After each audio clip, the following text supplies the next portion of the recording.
The air was thick with tension as confusion and fear spread. "How can this be?" one of them exclaimed. "Quick, let's get out of here!" But there was no escape. The exit had vanished, and even the powerful Mie River Register couldn't summon it. The people from the Wang family, who had followed Li Hao, quickly realized the magnitude of the situation. Their hearts raced, not only in fear for their lives, but for the future of their family. The merging of the Mie River was an event so rare that it almost felt like a nightmare. "Uncle Zhendong, why aren't you leaving?" Wang Yongzhi asked, his frustration growing. The sea calming divine needle, their last shred of hope, still offered some comfort. Wang Zhendong, calm despite the chaos, replied, "Of course, I want to leave, but I need to observe. This is a once-in-a-thousand-years opportunity to understand the merging of the Mie River with the Helming River. If we leave now, we may never have the chance to witness it again, and when the rivers fully merge, even I may not survive." His gaze shifted toward Wang Yongzhi, hinting at his dissatisfaction. Wang Yongzhi, realizing his mistake, was quick to ask, "Do you know how we can leave?" What was meant to be a simple trip to observe how Li Hao would handle the merging of the Netherworld and Mo Rivers turned into an unexpected disaster. They found themselves trapped in a situation far more dangerous than anticipated. As tension filled the air, Wang Zhendong, ever the calm leader, took charge. "The path out has changed," he said, his voice stern but composed. "Do you all have your tokens? I'll get us out of here."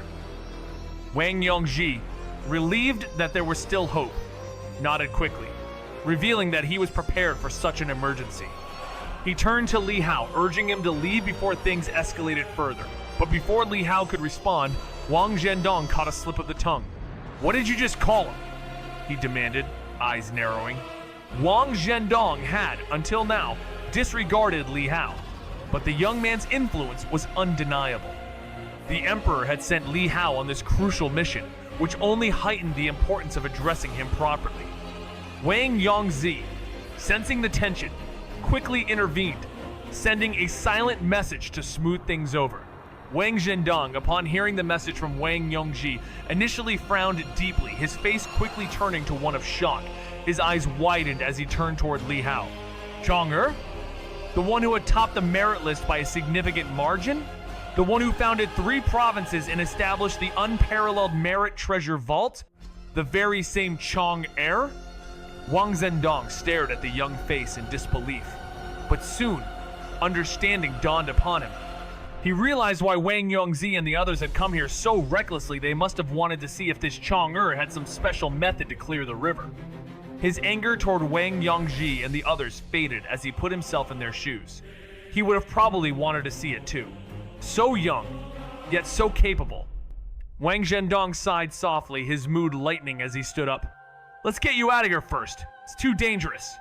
Meanwhile, Li Hao's divine soul was constantly monitoring the dark vault outside the town, sensing it approaching slowly, like an ant crawling, but steadily drawing closer. According to its current pace, it would hit the town's buildings in about 12 more 2-hour periods. With the decay of the Mo River growing faster, the merging process could accelerate.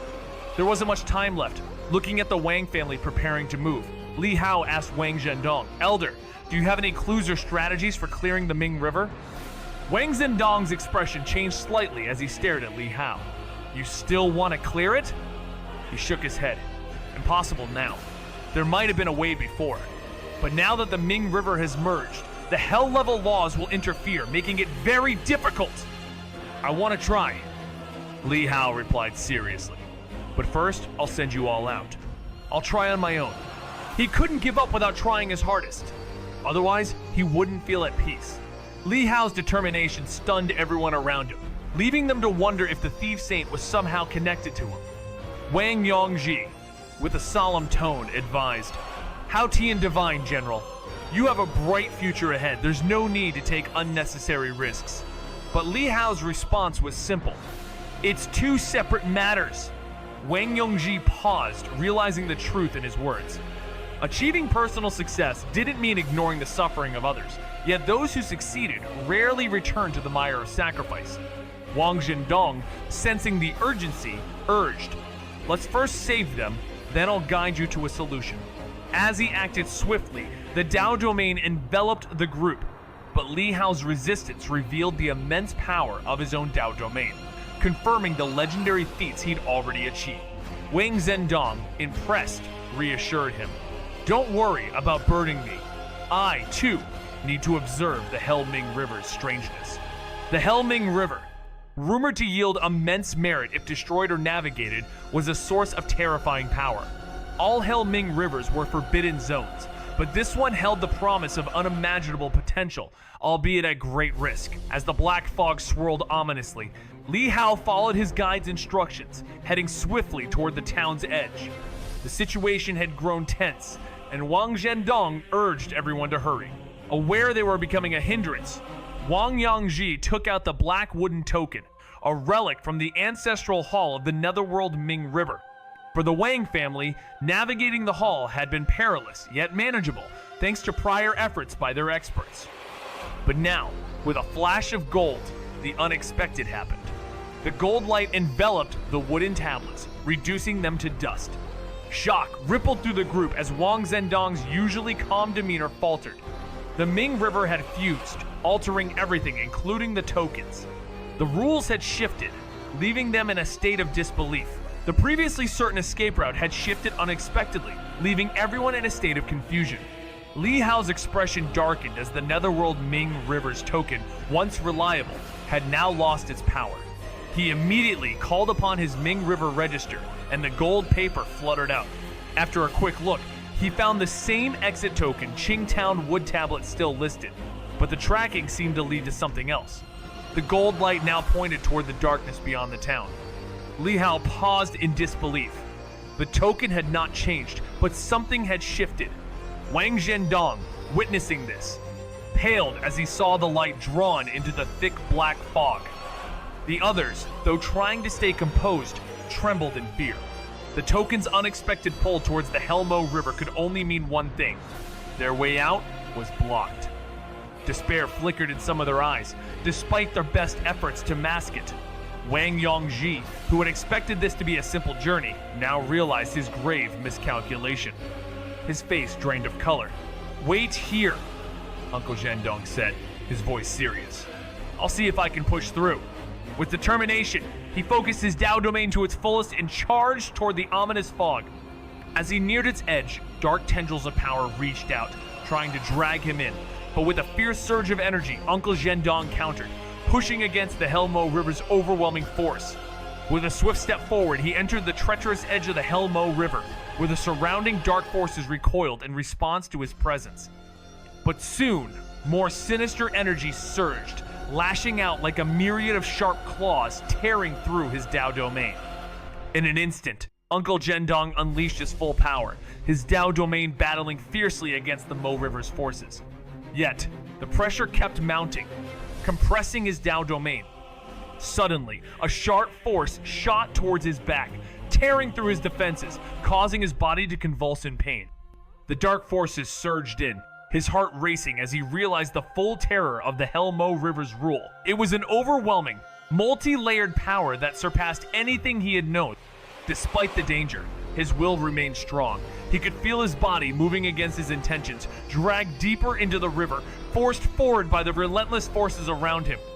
With each step, the terrifying rules of the Netherworld and Helmo rivers intertwined, making retreat impossible. Desperate, Uncle Zhendong grasped the one thing he could control, his resolve to push forward. In that moment, his body surged deeper into the river, driven by the will to fight, knowing retreat was no longer an option. The rules changed again, utter chaos!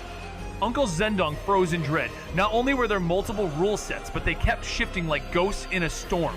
Predicting them? Impossible. Fighting back? The only option. As despair seeped in, a sinister force gnawed away at his strength, draining his life essence. Voices faint and frantic called his name, but he couldn't even turn his head. His body flickered between resistance and collapse. Deep in the Helmo River, it felt like something, someone, was controlling it all.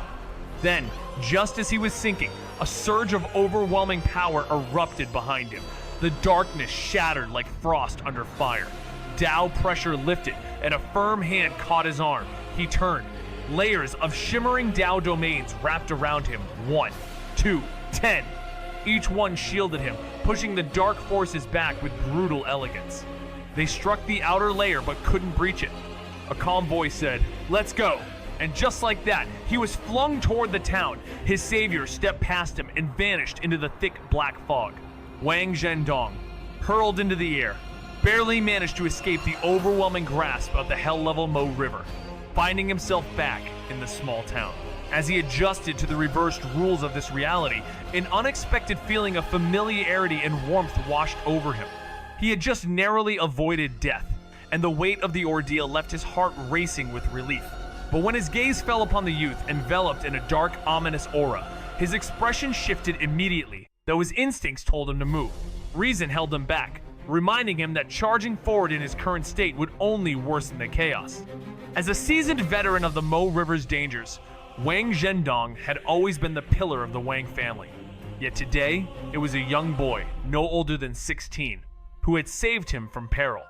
Staring at the engulfing darkness, a complex mix of emotions flooded his heart. Wang Yongji and the others rushed to his side, concern etched across their faces. "Uncle Zhendong, are you all right?" they asked. "I'm fine," he replied, his voice tinged with worry. "But him..." Despite the reassurance, the air was thick with uncertainty. Everyone stood frozen, their powers useless against the dark fog that surrounded the town. Without the young man's intervention, their survival seemed unlikely. Clenching his fists, Wang Zhendong's eyes burned with determination as they all waited, powerless yet resolute, for what was to come. Li Hao's Dao domain stood tall against the dark aura surrounding the Mo River, guided by the gold paper's directions. Despite 10 layers of protection, the rules of the Mo River slowly crept in, signaling a countdown. Soon, he found himself at a place marked by fluttering flags, one bearing the words, Qingtown. Staring at the flag, Li Hao realized the town behind it mirrored the one he had just left. This wasn't just a regular town, it seemed to be a replica, a distorted echo of the hell-level Mo River. A strange and unsettling sight, as Li Hao had little information about the Mo River. Even the Wang family's knowledge had cost them dearly. The sight of wooden plaques swaying in the wind, darkened by the surrounding aura, further confirmed his suspicion. The Mo River had merged, transforming the town into something darker and more dangerous. As Li Hao moved toward the wooden totem, he couldn't shake off the thought of how this strange transformation rendered the old totem useless. But before he could act, the dark mist erupted, with swift, ghostly figures charging at him, forcing him into a battle he wasn't sure he could win. Li Hao unleashed his Dao domain, crushing ghostly beings into dark liquid. But even shattered, they stubbornly reformed as the domain shrank. His eyes sharpened. These creatures carried an unerasable trace of Great Tao True Force, completely fused with the power of the Mo River. Then came the roar, as if enraged by the stolen totem. Waves of monstrous entities surged from the mist, charging recklessly. Refusing to clash head-on, Li Hao bulldozed through with sheer force, his domain clearing a path. Yet beyond its reach, the liquid remnants pulled themselves back together, giving chase. Surrounded in an instant, Li Hao was engulfed by the unyielding tide. Undeterred by death, these beings plunged into the domain, striking with fury, rivaling the ultimate study realm. But as they poured in, they dragged Mo River's rules with them, gnawing into his domain from within. Li Hao's gaze darkened. He finally understood. These weren't mere monsters, but the embodiment of the hell-level Mo River's might. With a cold snarl, he launched a flurry of punches, purging the domain of their presence. Outside, Wang Zhendong and the others watched tensely as the siege pressed on, fearful and awestruck. The hell-level Mo River. Even a true person once failed to return unscathed, yet Li Hao had endured it longer than any of them dared imagine. In the midst of chaos, a scream echoed through the air as a twisted, black liquid figure forced its way out of a victim's eye socket. Others quickly followed suit, their grotesque forms crawling out, but all were rapidly suppressed by Wang Zhendong within his Dao domain. Having experienced the horrors of the Mo River countless times, Wang Zhendong urgently warned the group, "Don't look at them. They follow a mirror rule. They can drill straight out from our eyes." The group swiftly shielded their eyes, but within moments, several more creatures emerged. Wang Zhendong's Dao domain barely managed to keep them at bay until a sword strike sliced through the air, cutting them down. The creatures, however, refused to dissipate, twisting and gathering in an unyielding attempt to reform. The strike came from Li Hao, who, using a unique ability called Returning Ruins, moved with lightning speed, appearing in an instant at a 5-kilometer range without any prior warning. His force contained the creatures, hurling them back toward the Helmo River. With a determined look, he shouted, "Let's go!" and threw wooden cards into the air, distributing them among the group. But something caught his eye, one extra person in the Wang family, shrouded in a mysterious black mist. Realizing it was a soul manifestation from the Netherworld domain, Li Hao's eyes blazed with divine power. Without hesitation, he tore the soul apart, watching it vanish in a scream. The group was jolted back to reality, now aware of the danger they had narrowly escaped. A scream of agony echoes through the air as a twisted, black, liquid-like figure emerges from someone's eye socket. The pain doesn't end there, more continue to crawl out relentlessly, but they are swiftly contained by Wang Zhendong's Dao domain. With his vast experience in the Mo River, Wang Zhendong urgently warns the others. "Don't look at them. They carry a mirror rule." He explains. "They can emerge from our eyes." The group immediately covers their eyes, but before they know it, several figures crawl free. Just as Wang Zhendong's Dao domain struggles to suppress them, a sharp sword chi cuts through the air, severing the monsters in two. However, the creatures don't break apart, they twist and regroup, intent on reforming. The one who acted is Li Hao, moving with lightning speed, his body flashing like an instant. This is not the Taoist charm's influence, but an extraordinary power used in his past battle. The Returning Ruins' instantaneous movement.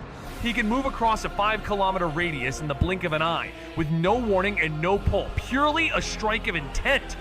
In this chaotic space, the laws of the Mo River interfere, but Li Hao's Returning Ruins realm is unrestricted.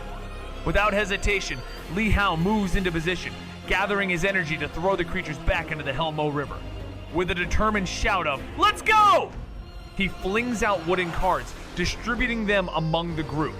But then, his sharp eye spots something odd, an extra person among the Wang family. "Seeking death!" he mutters with fury, his eyes burning with divine fire. Merging his divine soul, Li Hao tears apart the fake figures shrouded in black mist, an illusion from the Netherworld domain, destroying it with a thought. As the soul vanishes with a scream, the group is jolted back to reality. The scene was chaos as some had their eyeballs mangled and bloody, but most of the cultivators from the three immortal realms quickly swallowed pills to heal themselves, tapping into their self-restoration powers. Those at the peak, or in the unwithering realm, used unwithering strength, rapidly healing with ease. Meanwhile, Wang Zhendong felt a horrific pressure tearing within his eyes after witnessing the monstrous horrors from hell, which had turned his vision pitch black. A black liquid oozed from his eyes, and though his Dao domain desperately fought to suppress it, it kept spreading uncontrollably. Others struggled too, with similar black liquid creeping from their eye socket.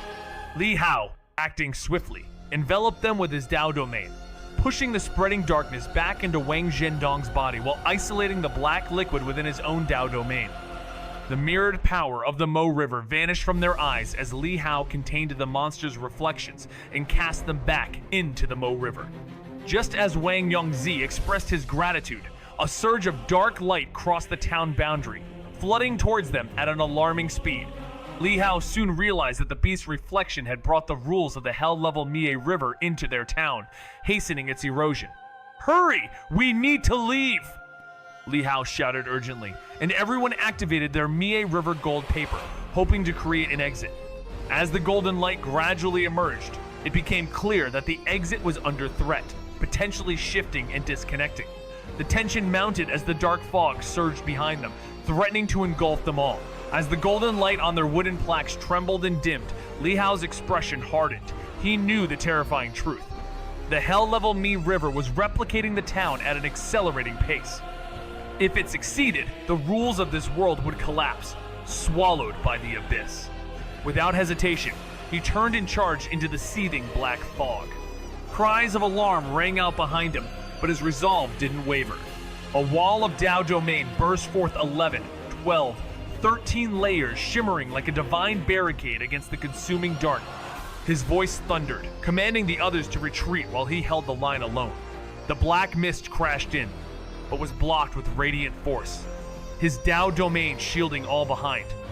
The Watchers, powerless, awestruck, grief-stricken, could only clench their fists as the lone figure stood against oblivion, blazing like a last divine star in a collapsing sky. Wang Zhendong rushed toward Li Hao, but the moment he saw the intense, godlike glare of the young man, he froze in his tracks. "Don't come over, you can't hold it back!" Li Hao's voice was sharp, cutting through the tension. Before Wang could react, he noticed the terrifying black light of the hell-level Mi River beginning to seep through the 15 layers of Tao domain. His eyes widened in shock.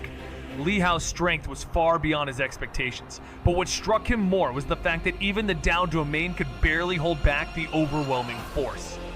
Li Hao, too, felt the pressure. The hell-level Mi River roared, its fierce consciousness clashing against him with sharp, piercing rule forces, attacking relentlessly from every direction. Despite his 15-layer Tao domain, the onslaught was nearly impossible to stop. Realizing the dire situation, Li Hao grimaced. If he didn't act fast, he wouldn't last 10 more breaths. Without hesitation, he unleashed his trump card. Transform to Immortal! With a powerful surge, he called upon the immortal Qi, summoning the very essence of heaven and earth, to pour into his body, turning him into a glowing red-gold figure of divine power. The heaven and earth vein extended, channeling the gathered energy into him, reinforcing his Tao domain with a mighty force, ready to stand against the overwhelming assault.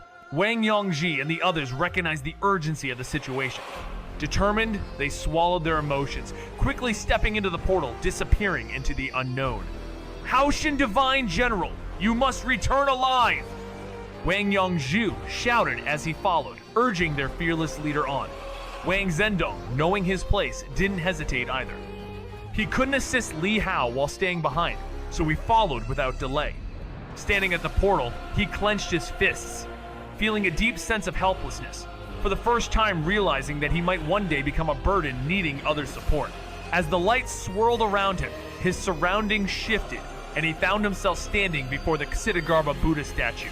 That was fast, he thought, noticing the statue's amused expression. Outside, Wang Zhenfeng and Wang Zhenping had been waiting patiently. The older generation preferred caution, unlike the eager youth. As the golden light faded from the statue, they looked around, perplexed. Was there really a secret technique that made clearing the Mo River so swift?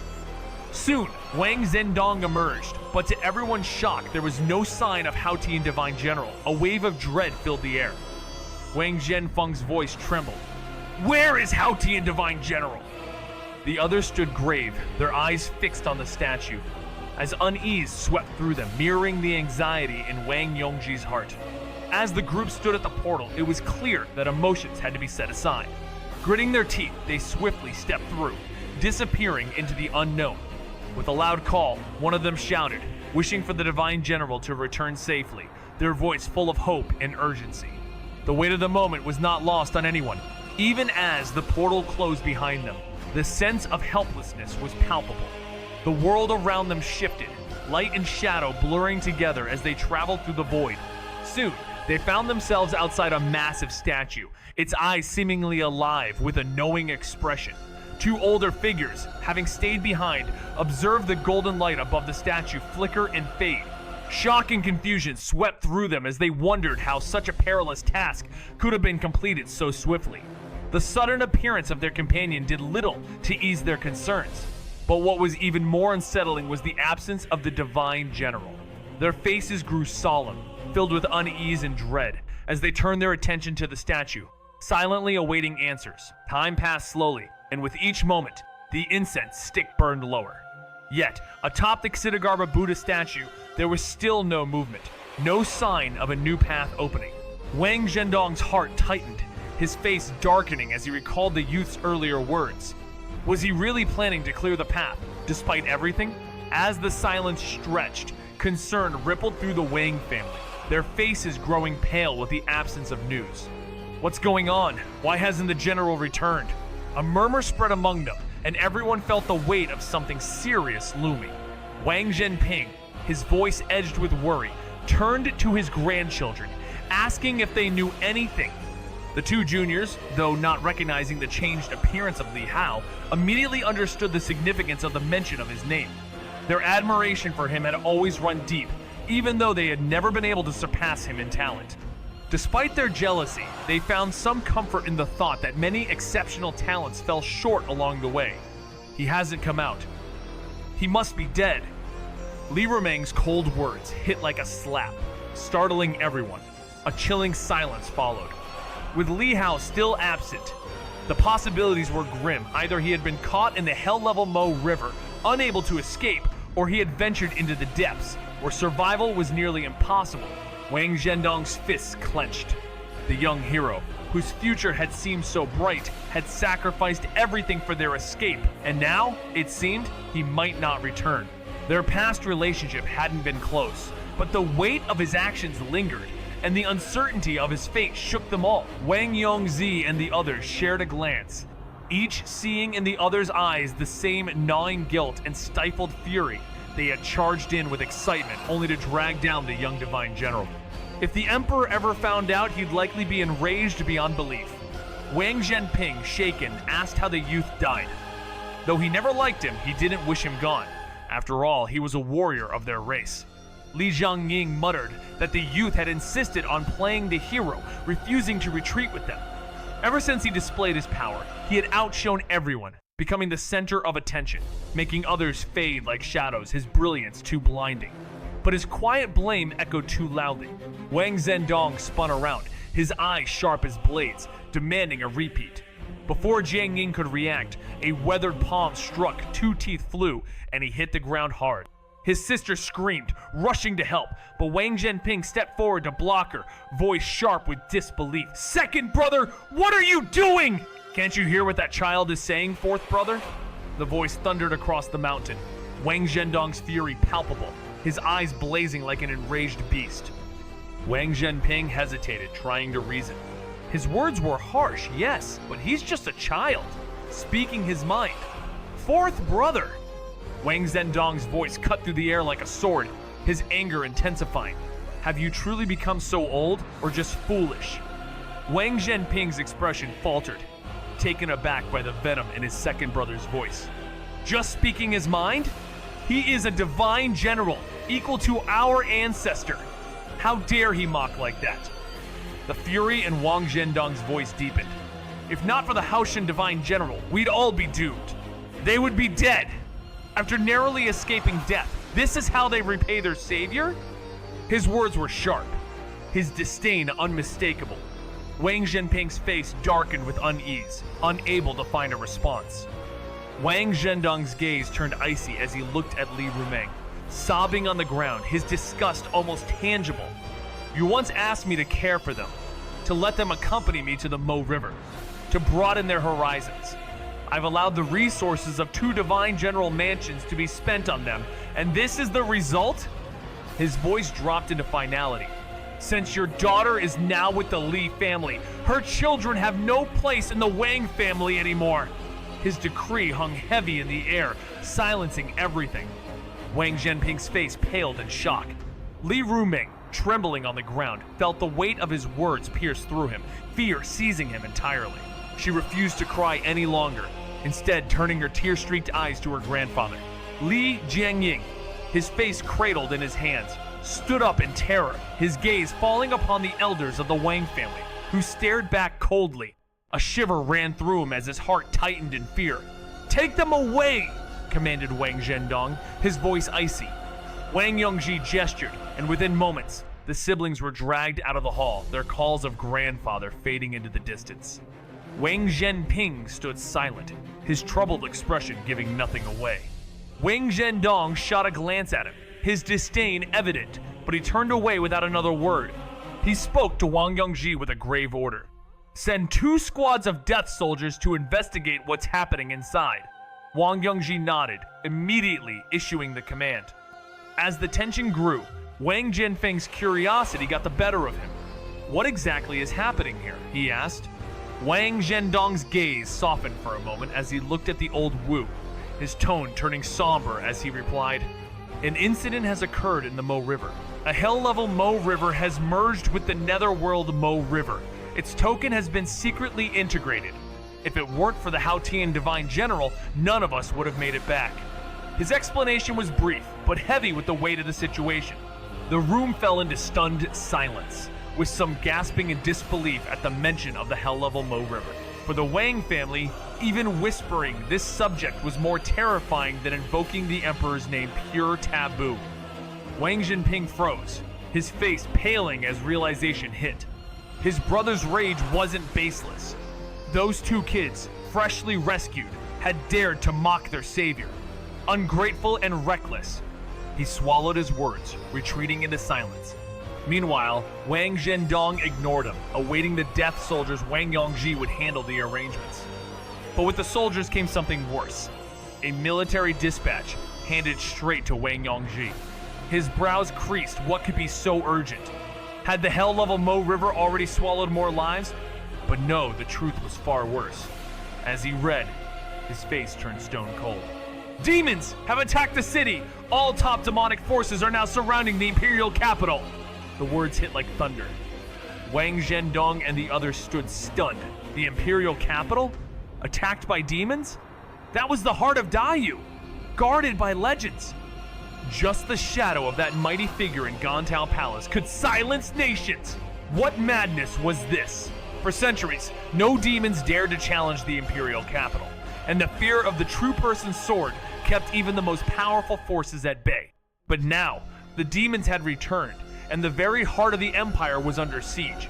The city's defenders, who had never seen the face of a demon, found themselves powerless against the looming threat. As chaos unfolded, an urgent plea for reinforcements echoed from the imperial capital. Wang Zhendong, once confident in the city's invincibility, now found his gaze heavy with concern. 6 centuries had passed since a demon king had been slain outside the walls, its blood washing away any trace of doubt. But this time, the enemy was different. There were whispers of a hidden force planning to strike at the very soul of the empire. Wang Zhenfeng, ever perceptive, sensed that something far greater was brewing behind the scenes, and that the true danger was not just the demons themselves, but the conspiracy that threatened to tear the empire apart. Determined, Wang Zhendong set out for the heart of the crisis, issuing orders for a massive mobilization of troops. The time for hesitation had passed. The battle for Dayu's future had begun. In the midst of mounting tensions, the Wang family's forces are under close scrutiny. The family's only openly acknowledged army, the ancestor Zhao character camp, is intact. An unexpected show of favor from Emperor Yu. As the situation grows more perilous, Wang Yongji takes charge, warning his uncle, Wang Zhendong, of a looming catastrophe. With the threat hanging over them, Wang Zhendong remains cautious, keeping a vigilant eye on the merit list while deploying death warriors to gather intelligence. Meanwhile, Li Hao, engaged in a battle with the overwhelming powers of the hell-level Mo River, finds brief respite as he searches through the desolate town of Qing, uncovering hidden soul shadows. In the ancestral hall, he spots a familiar figure, Feng Boping, lost in thought, standing at the threshold, a reflection of the troubled path ahead. A crimson golden divine soul streaked through the air as Li Hao's essence blazed toward the ancestral hall, leaving his true body behind to guard the crumbling Dao domain against the creeping corruption of the hell-level Mo River. Though no kin remained to protect, any lapse could shift the entire nature of the trial.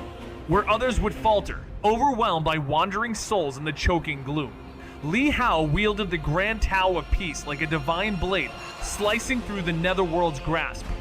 As his radiant soul landed, divine light dimmed, revealing him face to face with Feng, except Feng didn't recognize him. Li Hao blinked, then unleashed a barrage of memories.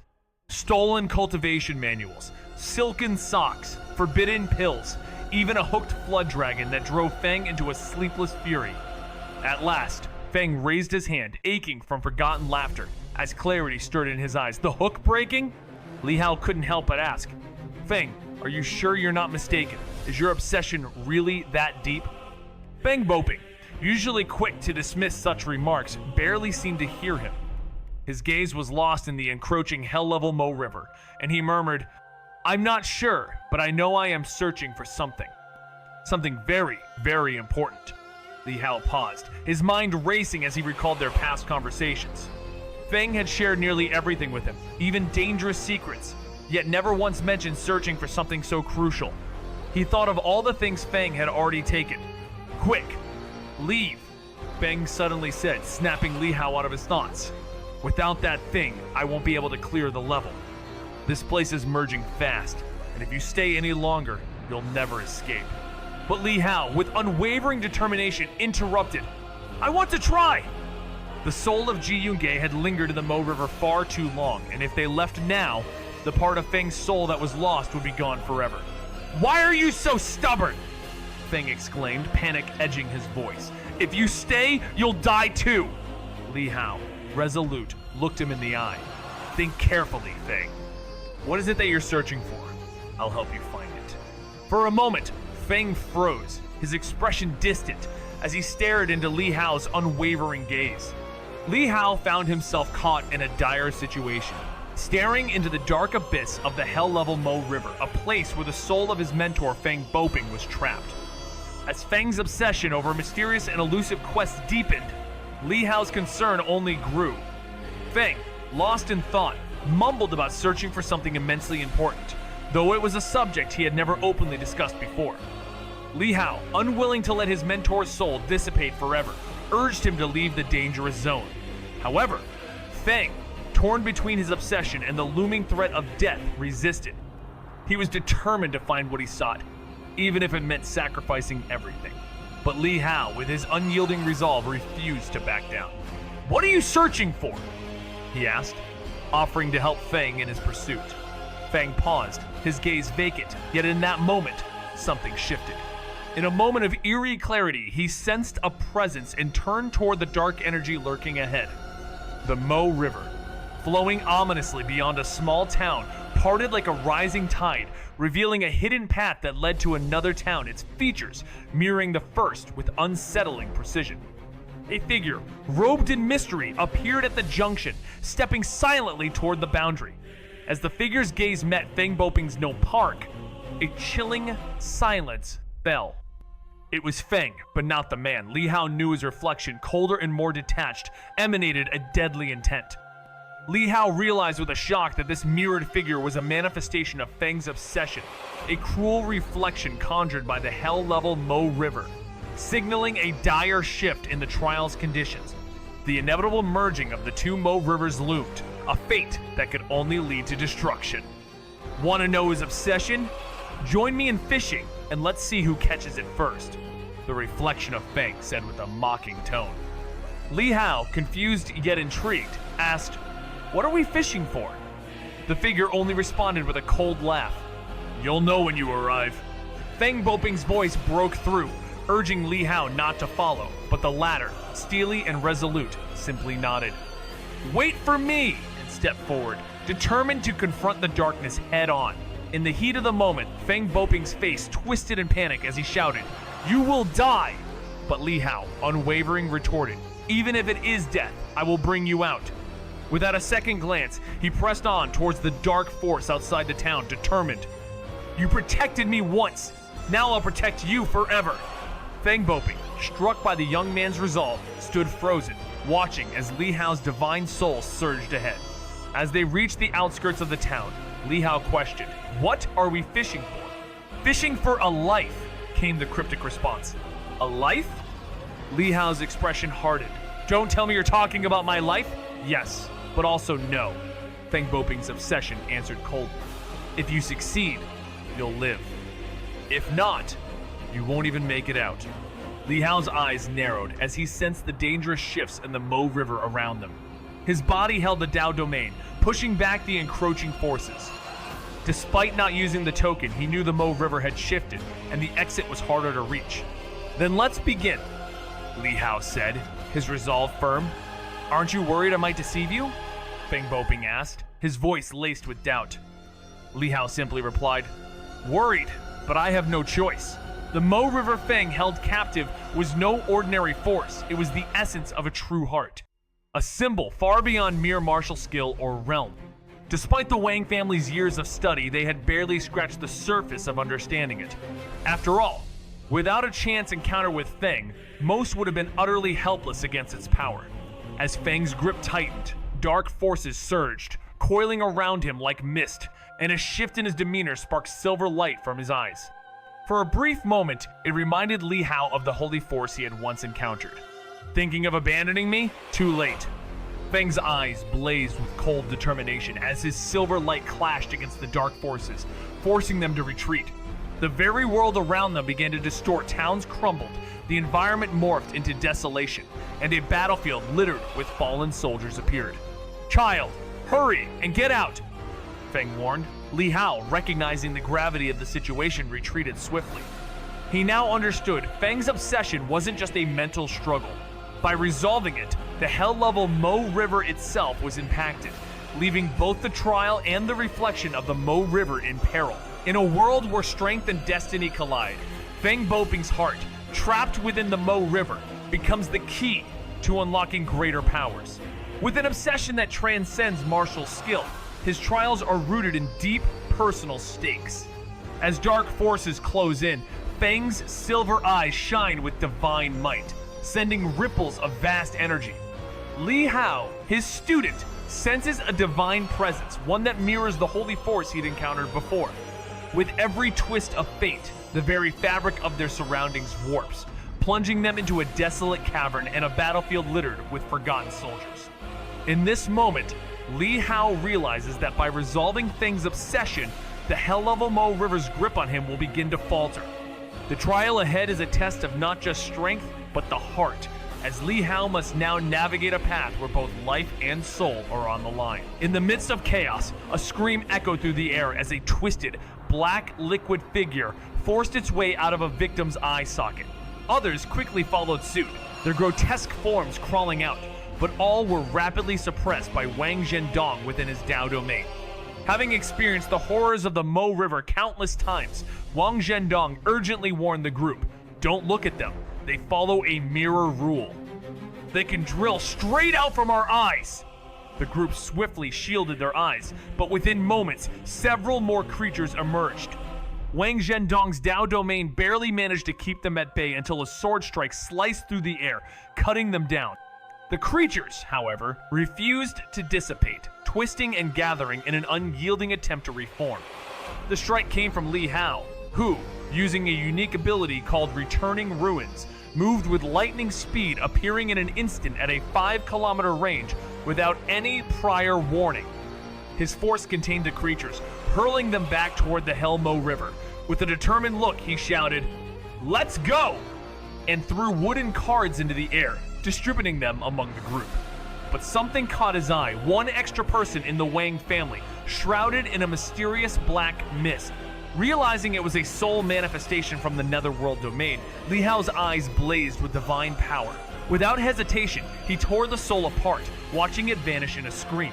The group was jolted back to reality, now aware of the danger they had narrowly escaped. In the midst of a looming crisis, Li Hao embarks on a perilous journey to rescue his mentor, Feng Boping, trapped within the merging hell-level Mo River. As he battles through horrifying trials, he dismantles Feng's deep-seated obsession, weakening the river's influence and enhancing his own power. However, victory is fleeting when betrayal strikes the Imperial City. As chaos consumes Dayu, Li Hao races to save his kingdom, confronting overwhelming odds and facing 6 powerful Dao Law Realm cultivators. With unwavering resolve, he stands as the last hope, determined to reshape the dynasty's fate amidst betrayal and war. The city's battlements were shattered, and massive gaps tore through its walls. Figures fled through the sky, only to be viciously pursued and torn apart by the Demon King. Within the city, the destruction was catastrophic. Buildings burned, and the streets were littered with the bodies of fallen civilians, their anguished cries echoing through the air. This was once the strongest city in the world, protected by the mighty Xianxia Divine Emperor formation. But it had been breached not by the Demon King from outside, but by traitors within. The Chen family, once a revered power, had secretly colluded to destroy the formation. Bribed insiders and family members working in the Heavenly Observatory had sabotaged the protective array, leaving the city defenseless. Despite the million-strong garrison, the demons tore through the city with relentless fury, their attacks causing widespread carnage. In a desperate move, the Imperial City activated the 8 Directions banner, hoping to call for reinforcements, but the city was falling too fast. Even the hidden elders of the city could do little against the onslaught. A black-robed young man and a graceful woman with streaks of purple, both from the Tao Comprehension realm, slaughtered them swiftly, cutting down any resistance. The demons wiped out the defending army in moments, their Tao domains effortlessly tearing through the soldiers and their battle spirits. Even demon kings of the ultimate study realm could not match the sheer devastation brought by these two from the Tao Comprehension realm. The city was lost. The two moved through the city, their destructive actions unfolding without challenge, as if it were all a mere game. The Imperial Palace stood in ruins, its once grand structures now shattered. Despite housing the formidable Xianxia and Divine Emperor formation, it was no match for the relentless assault, quickly falling apart. The Divine Emperor apparitions conjured by the formation were torn apart in no time, and the array itself crumbled. Suddenly, 2 hidden elders were obliterated in an instant. The black-robed young man soared across, casually collecting the fallen into his heaven and earth space, ready to make use of them later. His eyes then shifted towards the Imperial Palace, his expression turning serious. The battle there was fierce, filled with phenomena beyond ordinary comprehension. Wind, rain, and thunder roared, creating a Tao Law realm battlefield where words alone could shape the outcome. It was a domain far beyond the reach of those at the Enlightened Truth realm. To his surprise, the figures fighting were not elderly or frail, but a group of young individuals. They moved with ease, exchanging banter even as their strikes unleashed terrifying force. Amidst the chaos, one opponent was sent crashing to the ground, blood staining his robes. As he struggled to rise, a soft command from a youth sent him crashing back down, the earth beneath him cracking like a spider's web. Facing the overwhelming force of 6 opponents, the old man's body was on the verge of collapse. On the plaza, dozens of figures stood frozen, too afraid to move. Earlier, someone had tried to make a stand, but with just one word from a youth, his body exploded. He never stood a chance. His divine soul unable to escape as death came swiftly. Others, desperate to fight back, shared the same fate, each body shattering with successive words from the youths. Even the strongest experts from the Grand Tao of Peace realm were no match for them. The immense gap in power between the Four Stands realm and the Tao Comprehension realm was clear. Despair hung heavy in the air. The last hope rested on the true person. The playful youths had earlier promised to spare a life for every attack the true person could withstand, treating the massacre like a game. But now, as the true person stepped in, despite their fierce efforts, defeat was inevitable, no progress was made, and they seemed to be on the brink of losing. Despair, fear, grief, and reluctance clouded every face. The once proud divine dynasty, which had stood for millennia, was now being trampled by invaders. Against such overwhelming power, the people could do nothing. They felt as insignificant as ants, crushed underfoot, their efforts reduced to nothing. Was the Daiyu Divine Dynasty truly going to fall? The gathered forces, only to be captured, stood helpless, Jia Linglong, Jia Yuanwu, and Li Muxiu among them. As the Wang family and others still made their way from the distant reaches of the imperial capital, Jia Linglong and her companions arrived, expecting a fierce battle with the array. But what they encountered was far worse. A city in ruins. Before their eyes, 6 formidable youths tore through the city's army, an imperial guard like they were nothing, shattering the array and seizing the imperial palace in less than half a day. Years of accumulated power were nothing against these terrifying figures. Nearby, the demon sheep venerable, gripping his cane, couldn't shake the unease that gnawed at him. The Saint Heir, who had last gone off to confront the mysterious young man and returned with no answers, had asked them to wait. But now, faced with these 6 monstrous figures, it was clear they were gods of slaughter. Despite the control the Saint Heir seemed to have, his expression was far from triumphant, hinting at a heavy cost paid. In the air, the 6 stood in perfect harmony, 4 men and 2 women, their youth radiating an almost otherworldly brilliance. They exuded an aura of unmatched supremacy, casually eyeing the old Taoist in the square. This old Taoist, a true person from the Gantao Palace, was once a child saved from a demon-ravaged ruin, now worn and aged. If the Jiang family ancestor who had once cared for him were alive, they'd see this small child, now transformed into an old man, bearing the same familiar eyes, despite the passage of years. Whether it was sweat or blood staining his cheeks, it was impossible to tell. Master Qin, breath shallow, clutched his sword, its point dug deep into the ground for support. His robes were torn, his vitality flickering, but his gaze was unwavering, locked onto the 6 formidable figures above him. These were no mere elite warriors, they were Dao Law realm cultivators, powerful beings on the verge of transcending into saint. This level of strength was rare, a once-in-a-lifetime kind of force, but Master Qin could feel his hope fading with every passing moment. Just days ago, he had promised Emperor Yu that he would protect Dayu for another decade, a pledge to guide the young ruler through turbulent times. Yet now, the appearance of these 6 figures, accompanied by 3 terrifying desolate gods, threatened to shatter everything. It was as if fate had delivered an unforeseen calamity, a meteorite descending to crush the very foundation of the Dayu dynasty.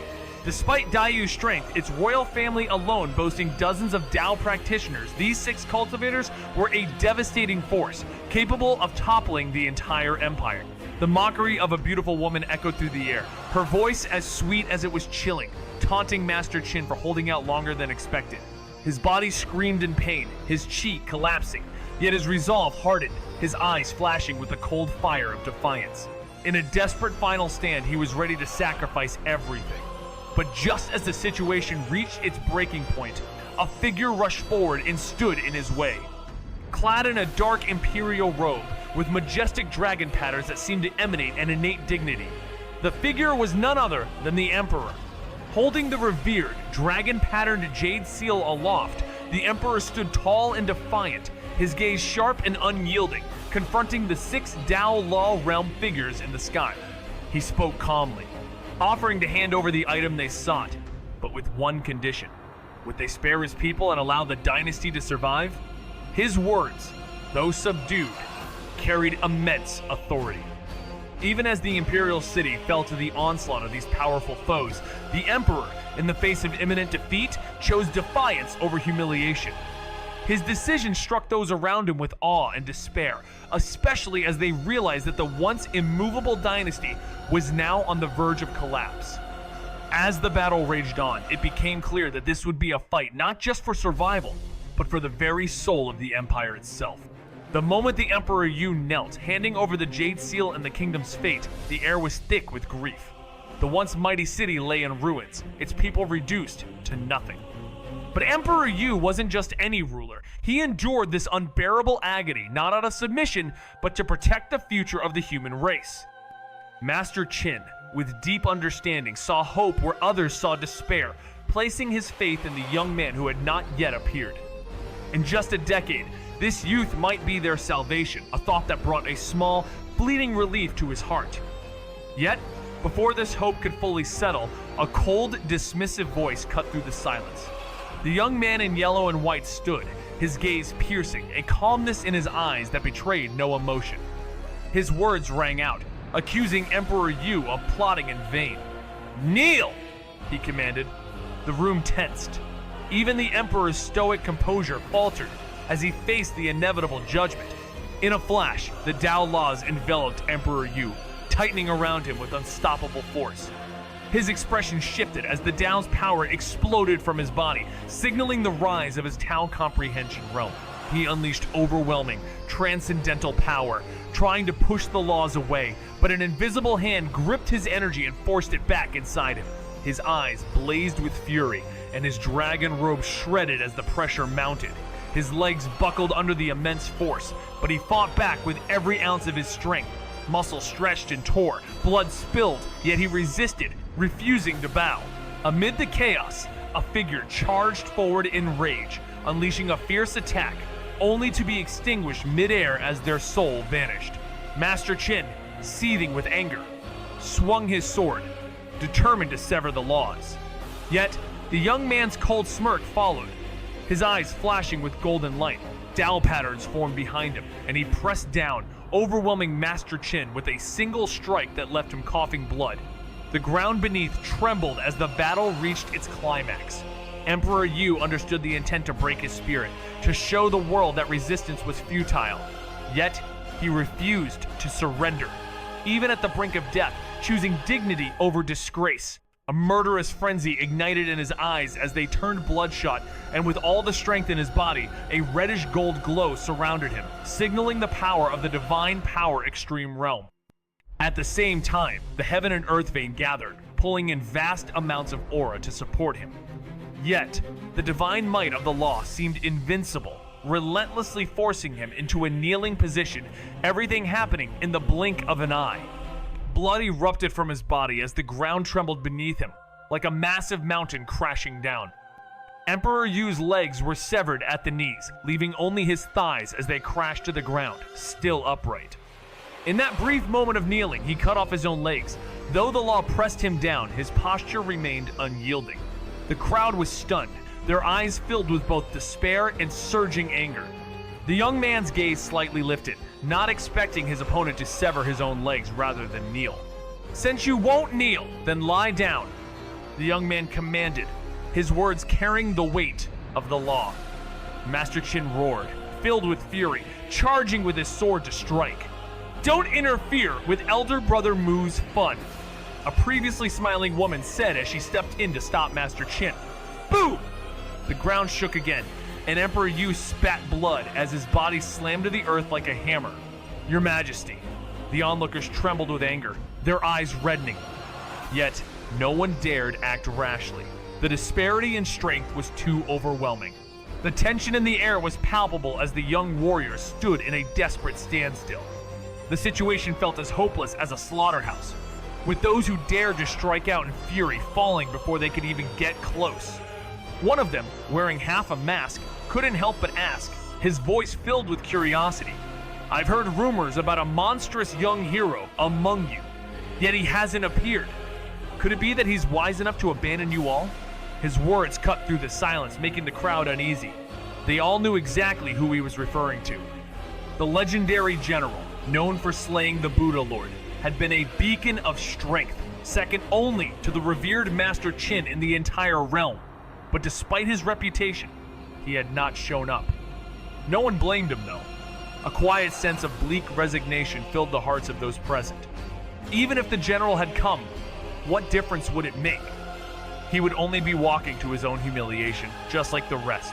Among them stood Li Muxiu, feeling a small flicker of relief that the general was absent.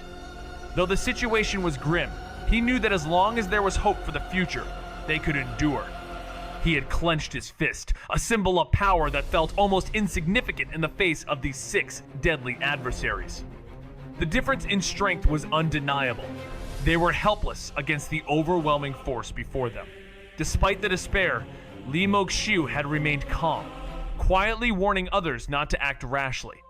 Survival, he thought, was the key. They had to endure the humiliation, wait for a better opportunity.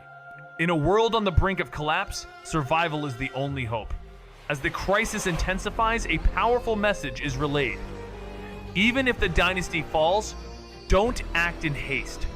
As long as Hao is alive, he will eventually avenge us.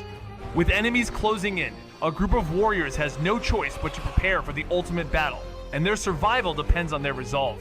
The situation grows more desperate when the woman in the sky, with a smile as deadly as her words, unleashes a brutal attack, leaving destruction in her wake.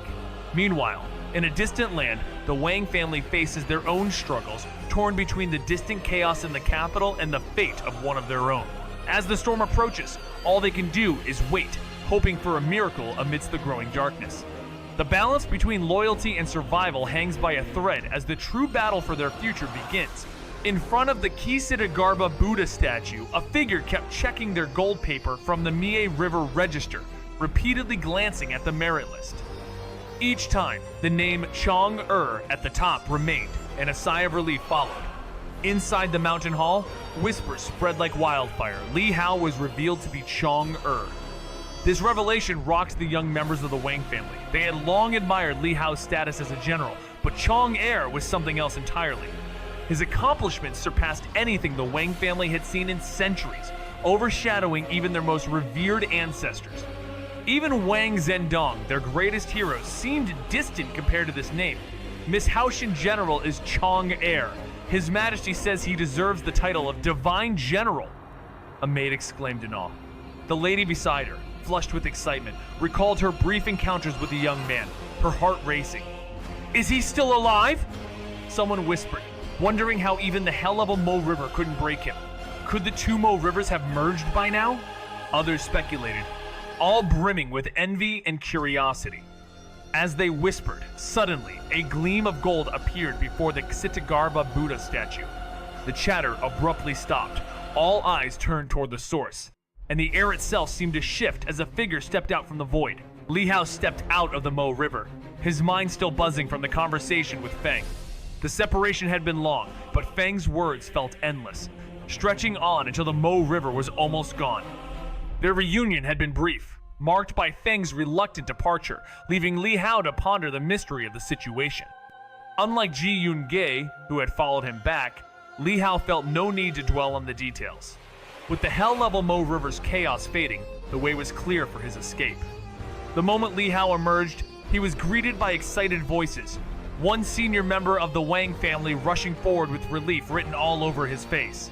But there was no sign of Wang Yongji or Wang Zhendong. As others marveled at his return, the younger generation stood in awe, hesitant to approach. Li Hao could feel the weight of his accomplishments pressing down on them, though he remained calm, caught between relief and the unspoken tension that followed him everywhere. In a rush of excitement, Wang Yongji dashed over, relieved to see that Li Hao was unharmed. He hurried to express his gratitude, saying, "Hao Tian Divine General, it's such a relief to see you're safe. Our family owes you so much, and had anything happened to you, we wouldn't know how to repay." Li Hao, with a smile, reassured him. "There's no need for such formalities. You've already helped me find Elder Mr. Feng." Wang Yongji, with a slight smile, shook his head and then grew serious. Casting a sound barrier, he quietly informed Li Hao, "I've just received an order through the Eight Directions banner. His Majesty has commanded that you leave the Daiyu Divine Dynasty immediately. If you're not at the Dao Law Realm, you must not return." Li Hao was taken aback. "What's going on?" he asked, his confusion growing. Wang Yongji's voice lowered even further as he revealed, "The Imperial City has been attacked. We received a request for help after demons stormed the city, but shortly after, we were given the Eight Directions order. His Majesty knew you'd be at our family, so he told me to warn you to leave immediately." Li Hao had once believed that after informing his ally of the situation, he would retreat, recognizing the danger. After all, life was valuable. But when the news came of the Imperial City's potential fall, it became clear that the situation was dire. His Majesty had even stopped requesting help, urging Li Hao to leave. Wang Yongji understood why, if Daiyu was facing its greatest crisis, Li Hao might be the only hope for the future. Yet, instead of retreating, Li Hao charged towards the Imperial City, racing towards certain peril. Wang Yongji could sense that even a true person might have met trouble in such a moment. He immediately rushed to find Wang Zhenfeng to assist, realizing that staying behind was pointless. If the Wang family wasn't prepared to abandon Daiyu now, they'd be lost along with it. Meanwhile, Li Hao, faster than a bolt of lightning, had stowed his companions away and plunged into the void alone. Though this would drain him and diminish his strength by the time he reached the battlefield, he could not afford hesitation. The memory of the battle at Qingzhou City, where he sensed a deeper presence behind the demons, pushed him forward. He knew this was not a fight he could walk away from, especially with an enemy that powerful lurking in the shadow. Li Hao had expected that once he informed his ally about the situation, the logical course of action would be retreat. Life was, after all, precious. The stark contrast in the situation hinted at a calamity so great that even the Emperor of Daiyu had given up on asking for help, urging his ally to leave. Yet, against all odds, instead of fleeing, Li Hao charged toward the Imperial City. Wasn't this a direct path to his own demise? Wang Yongzi realized that if the Emperor's orders were to be followed, even the most powerful entities were in danger. Without hesitation, he rushed to find his own ally to aid the Imperial City, knowing it was a critical time for Daeyu's survival. Meanwhile, Li Hao, powered by his deep sense of duty and vengeance, sped through the void like lightning, leaving the battle with the Candle Flame God behind. He didn't care about his own energy reserves. His mind was set on reaching the battlefield. His past confrontation with the two incarnations of the Desolate God had shown him that a far greater force loomed behind, and he wasn't about to let Daeyu fall without a fight. Li Hao's journey across the land was swift and thunderous, with each teleportation rippling through the air like a sonic boom. As he sped past vast territories, his path suddenly crossed with a fierce battle, a clash between a mighty true dragon demon and a sword-wielding warrior. Sword Chi flared, cutting the air, while the dragon demon, with its scales like steel, fought back with waves of demon chi. Li Hao, sensing the opportunity, accelerated with a third-stage teleportation, closing in on the conflict. As he neared, the dragon demon, sensing his presence, recoiled in shock, but before it could react, Li Hao's power struck with fatal precision. In an instant, the dragon demon was destroyed, its soul fleeing in terror only to be erased by the Dao Domain's laws. The sword wielder, poised for battle, froze upon recognizing the young man before him. Li Hao's face, though unfamiliar, revealed his identity immediately to the elder, a renowned young general whose power was unrivaled for someone so young. Surprised, yet contemplative, the elder wondered at the young hero's strength and resolve, as Li Hao, ever focused, continued on his path. Li Hao had always known that the world of cultivation was full of surprises, but meeting the legendary sword saint, Jian Wudao, during a seemingly casual rescue was unexpected. Their first two encounters had been brief, one during a disciple selection and another at the True Dragon battle, but now, as they stood face to face, their roles had shifted dramatically. Jian Wudao, with a determined gaze, made a bold proclamation, declaring that Shuai, the chosen successor of the Sword Saint, would inevitably surpass Li Hao in swordsmanship. He believed she would one day reach the peak of the Sword Dao. Li Hao, unimpressed and irritated by the old man's words, quickly dismissed him with a curt response, his resolve to not waste any more time on what he considered pointless chatter. With a single teleportation, he vanished, leaving behind the lingering, silent challenge of a master who had once been a fleeting part of his past. Jian Wudao watched as Li Hao disappeared into the distance, his heart filled with complicated emotions. Li Hao's lightning-fast movements had shattered his perception of the sword. The battle in Qingzhou City had deeply affected him, not just in terms of the person Li Hao was, but the depth of his swordsmanship. It made Jian Wudao question everything he knew about the sword, even the foundation of his Dao heart. His growth had been stunted ever since. But then, Bian Ruxue entered the picture, a prodigy recognized by a sword Tao saint. Her pure pursuit of the sword and her inherent talent gave Jian Wudao the confidence that he hadn't been wrong in choosing her as his disciple. Li Hao's growing reputation did not shake his belief in Ruxue's potential to surpass him in swordsmanship. Even if Li Hao's cultivation might be formidable, the Dao of the sword was another matter entirely. Jian Wudao's words were not meant to provoke Li Hao, but the fear of being wrong again fueled his urgency. He muttered to himself, reaffirming his belief that the ultimate path of the sword was to break all laws. His Dao was not wrong. Li Hao sped through the sky, fueled by the immense power of the heaven and earth vein, desperately trying to replenish his chi force as he rushed to the heart of Daeyu State. Despite the power at his disposal, it felt as though he was trying to douse a raging fire with only a drop of water. His speed was unparalleled, covering vast distances in mere moments, something most would have found exhausting after just a few uses. But not Li Hao. His body's immense chi force and the heaven and earth vein allowed him to push on, defying limits and traveling across half a dynasty in a single breath. As he approached the borders of Daeyu, the sight of the demonic chi churning in the air told him all was lost. The demons had already breached the defenses, and he found little resistance in their wake.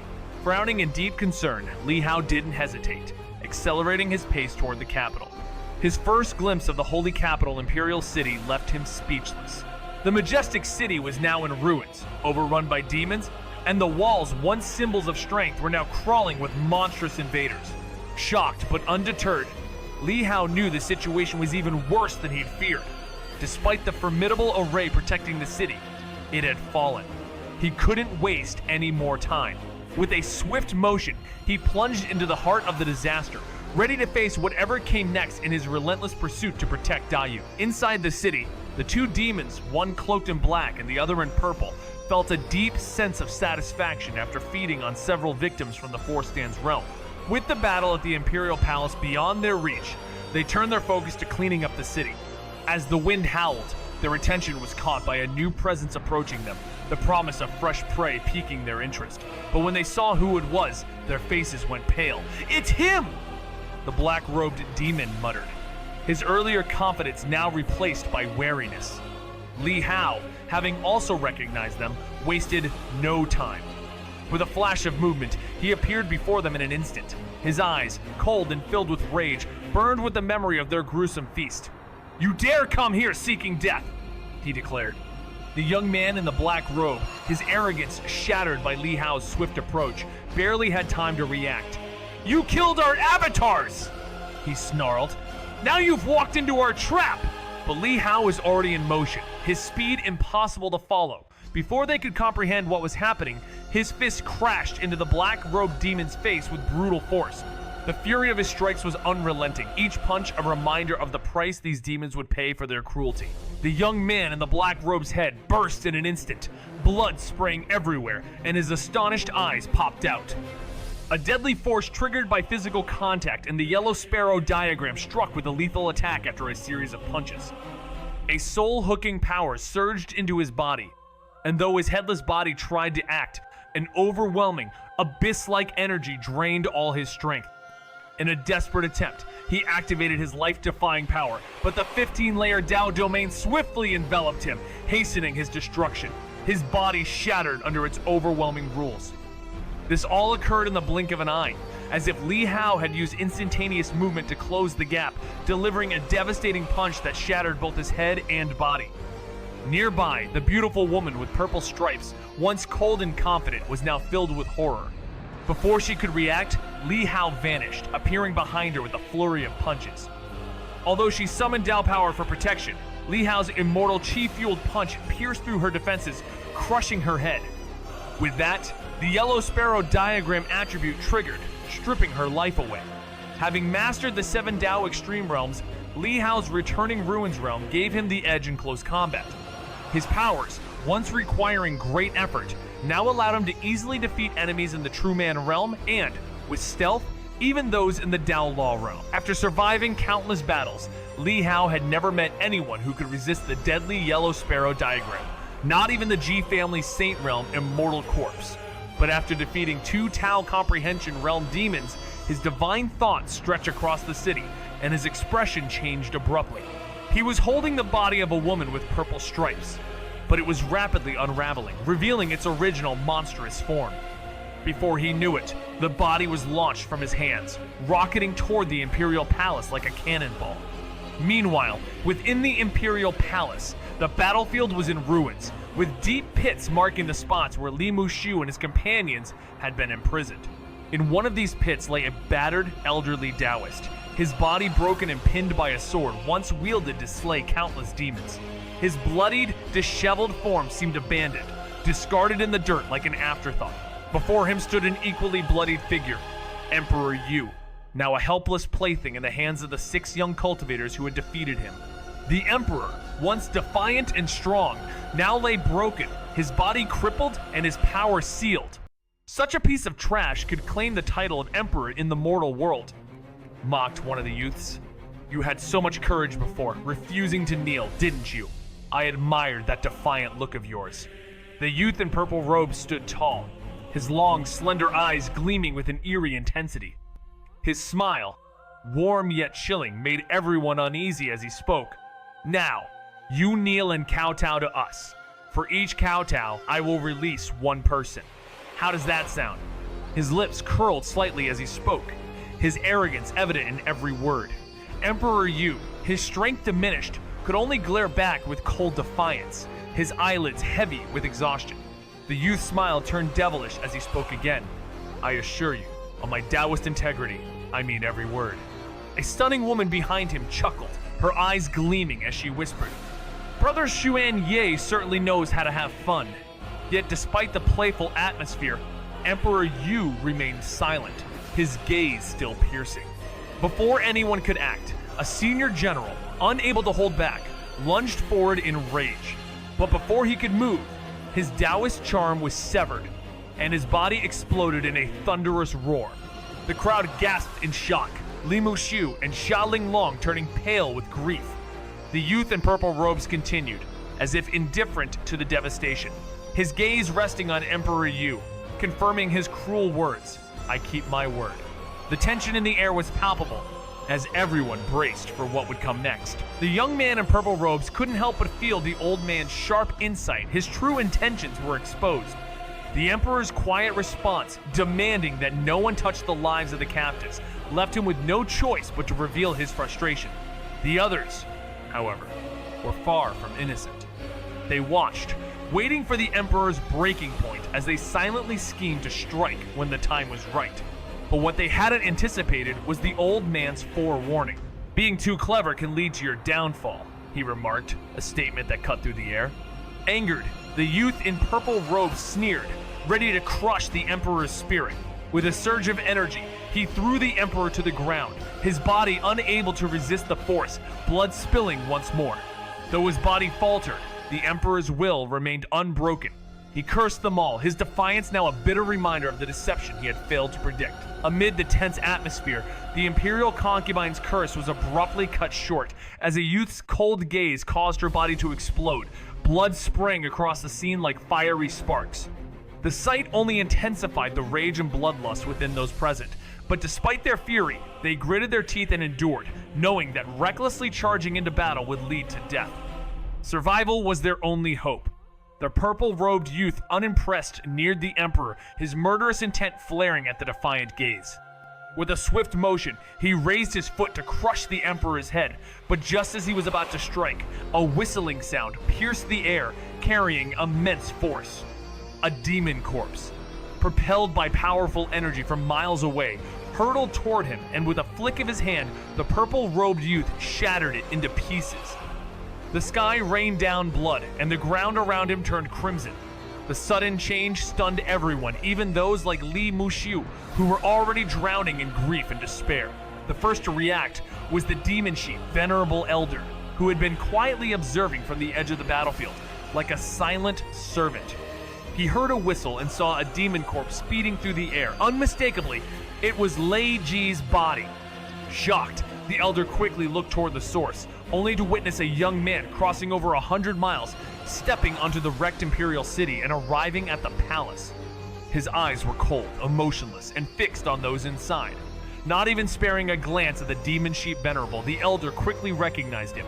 It was the deeply despised youth, Li Hao. How had he arrived without the elder noticing? How had Lei Ji and the others died so silently? The elder's divine thought reached out and he saw that, aside from Lei Ji, the Dark Knight Demon Emperor was also dead. How had these powerful beings died without a sound? The square fell silent as others noticed the young man too. Many were puzzled, but soon the realization struck. There was only one person who could possess such presence in the Dayu dynasty, the Haotian general. Shocked, they marveled at his bravery. In this dire moment, he hadn't run, but had come to the rescue, risking his life for his people. Li Muxiu couldn't hide his shock when he saw Li Hao. He never expected the young warrior to show up, especially when the situation had grown far worse than anyone could have imagined. This time, they weren't facing the Demon Kings from the Grand Tao of Peace Realm, but the mightiest of monsters from the Tao Comprehension Realm. Xia Linglong and the others froze, their faces pale with dread. Their next words came out in frantic shouts, "Run! Haoshan General, run!" Before they'd held on to the fragile hope that Li Hao's arrival would change everything. As long as he lived, there was still hope for Dayu. But now, his arrival brought no solace, only fear. Li Hao, though strong, was still just a 16-year-old. And the 6 formidable cultivators before them had barely lifted a finger, clearly holding back their true strength. The tension was unbearable. Li Tiangang saw Li Hao and his expression twisted with alarm and anger. "What are you doing here? Who let you come? Get out of here!" But before they could retreat, a chilling voice cut through the air. Want to leave? You've come all this way. Now, leaving won't be so easy. Li Hao's power was unmeasurable. Even his purple ultimate pupil divine skills couldn't peer through the aura surrounding the purple-robed youth. The 5 figures in midair subtly closed in on him, cornering him from all sides, their eyes sharp and curious. Li Hao remained unfazed, despite the calls from his companions, his attention fixed on the bloodied old man lying in a pool of his own blood. Just moments ago, this man was alive, chatting and playing chess with him. The sudden shift in time left Li Hao in quiet resolve as he whispered, "Can you let them go?" The purple-robed youth smirked, dismissing him. On what grounds? Just because of you? You still don't understand. But before he could finish, Li Hao vanished. A blur of movement followed, shocking the purple-robed man. No Taoist charm, no warning, just an overwhelming fist of power striking from the side, compressing air into a deadly arc. The impact was like a mountain crashing down, Li Hao's fist landing on the youth's head before his Tao power could even manifest, sending shockwaves through the space. The flying phase attribute had already doubled the attack distance, and before the punch was fully raised, it was already on its target. Blood plasma erupted as the handsome young man's face in the purple robe was torn apart by a devastating punch, his brain splintering. Li Hao's strike was like thunder, delivering a blow that shattered his opponent's skull.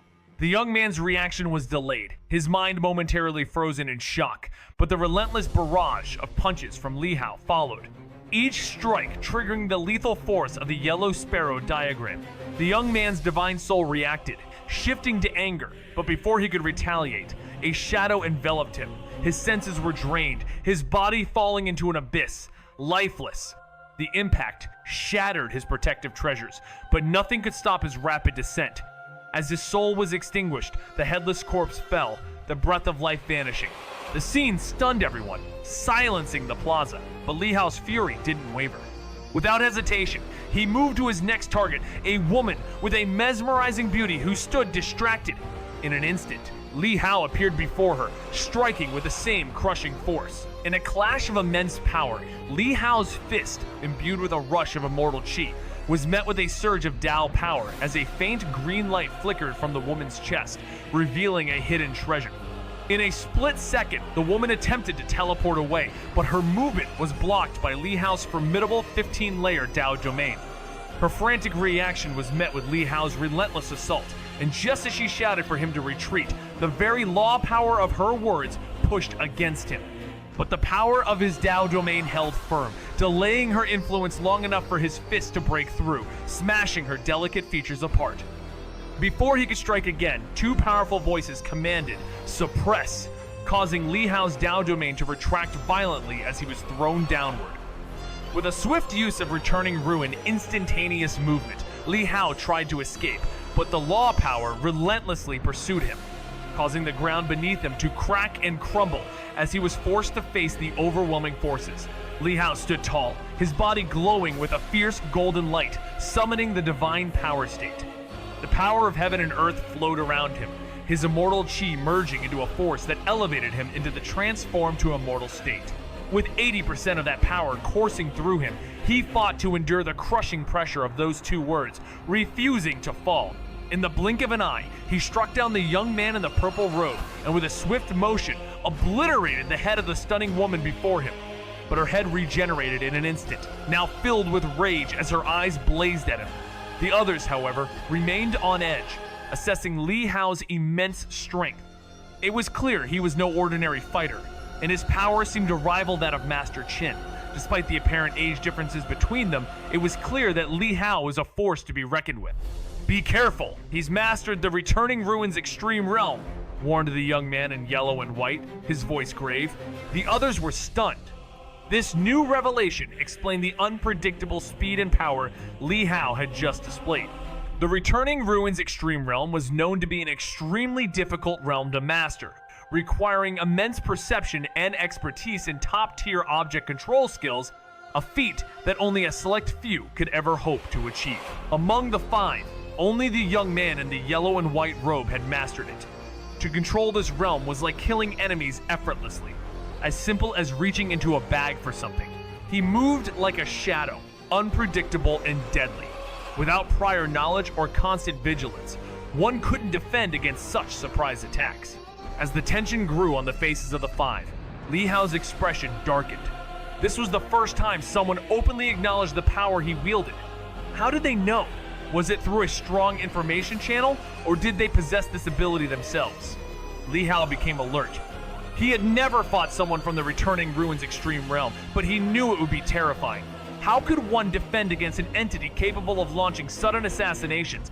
The moment hung in silence as the crowd regained composure, astonished by what they had just witnessed. Li Hao had gained the upper hand in that brief exchange.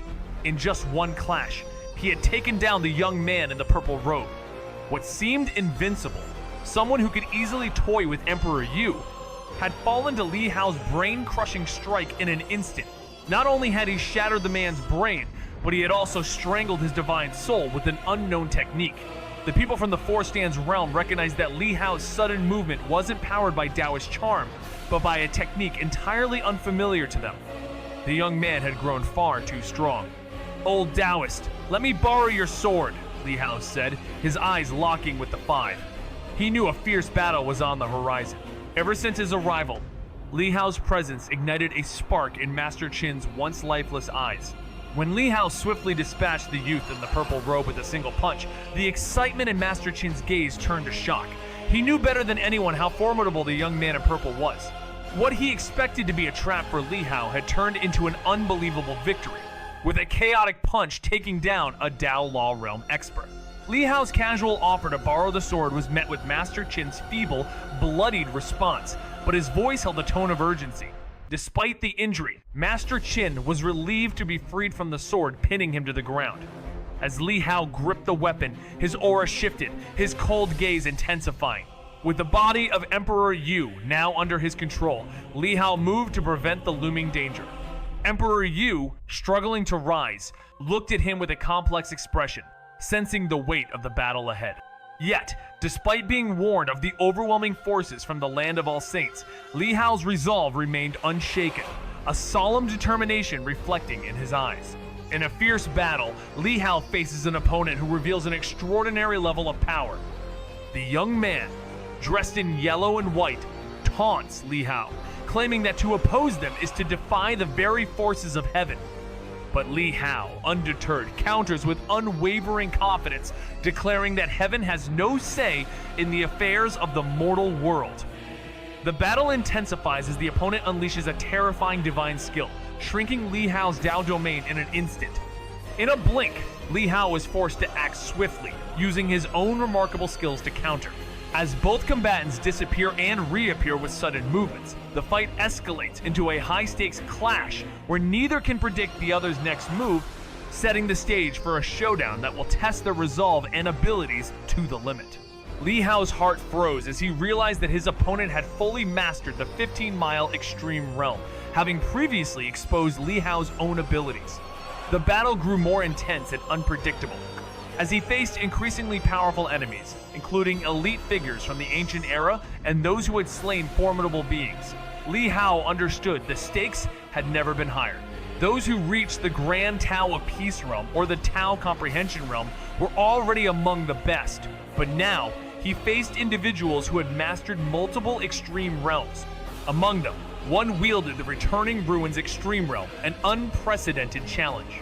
This revealed that his adversary had likely mastered all prior realms, except for the Heaven and Earth Law manifestation, a nearly unattainable state. With this new danger in mind, Li Hao decided to save the most difficult opponent for last.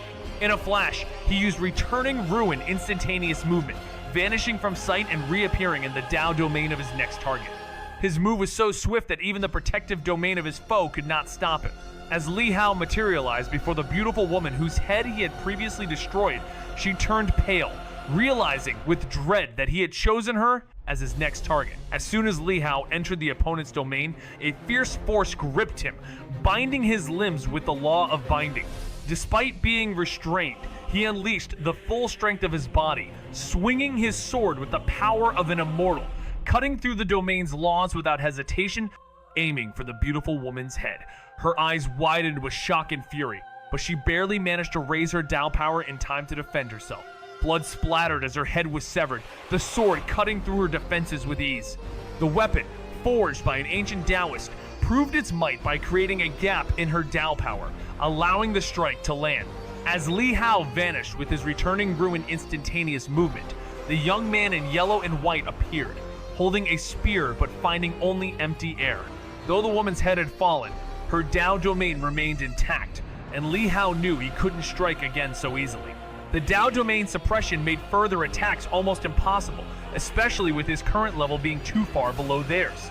Despite the setback, Li Hao's resolve remained firm, knowing that only through perseverance would he have a chance to reshape his destiny. In the midst of an intense battle, the beautiful woman's head floats within her Dao domain, her rage echoing through the air as she seethes with humiliation. Twice, a mere mortal cultivator had managed to damage her head, a disgrace she could hardly tolerate.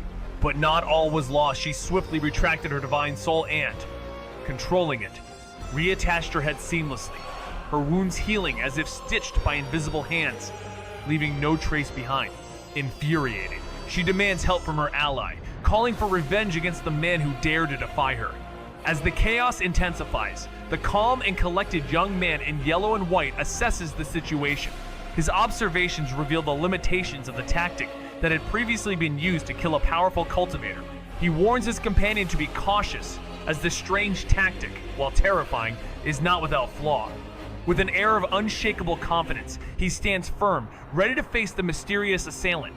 Meanwhile, the opponent, Li Hao, stands motionless, his expression cold and silent as he harnesses the full power of his Dao, preparing for the next phase of their confrontation. The stage is set for a battle that will test not just their strength, but their resolve. He understood the gravity of every moment, knowing that each opportunity to strike had to be seized with precision, for failure to act swiftly would lead to catastrophic consequences. With a sudden rush, both figures vanished, seemingly linked by an unspoken understanding, each teleporting instantaneously to new locations, unseen by the other.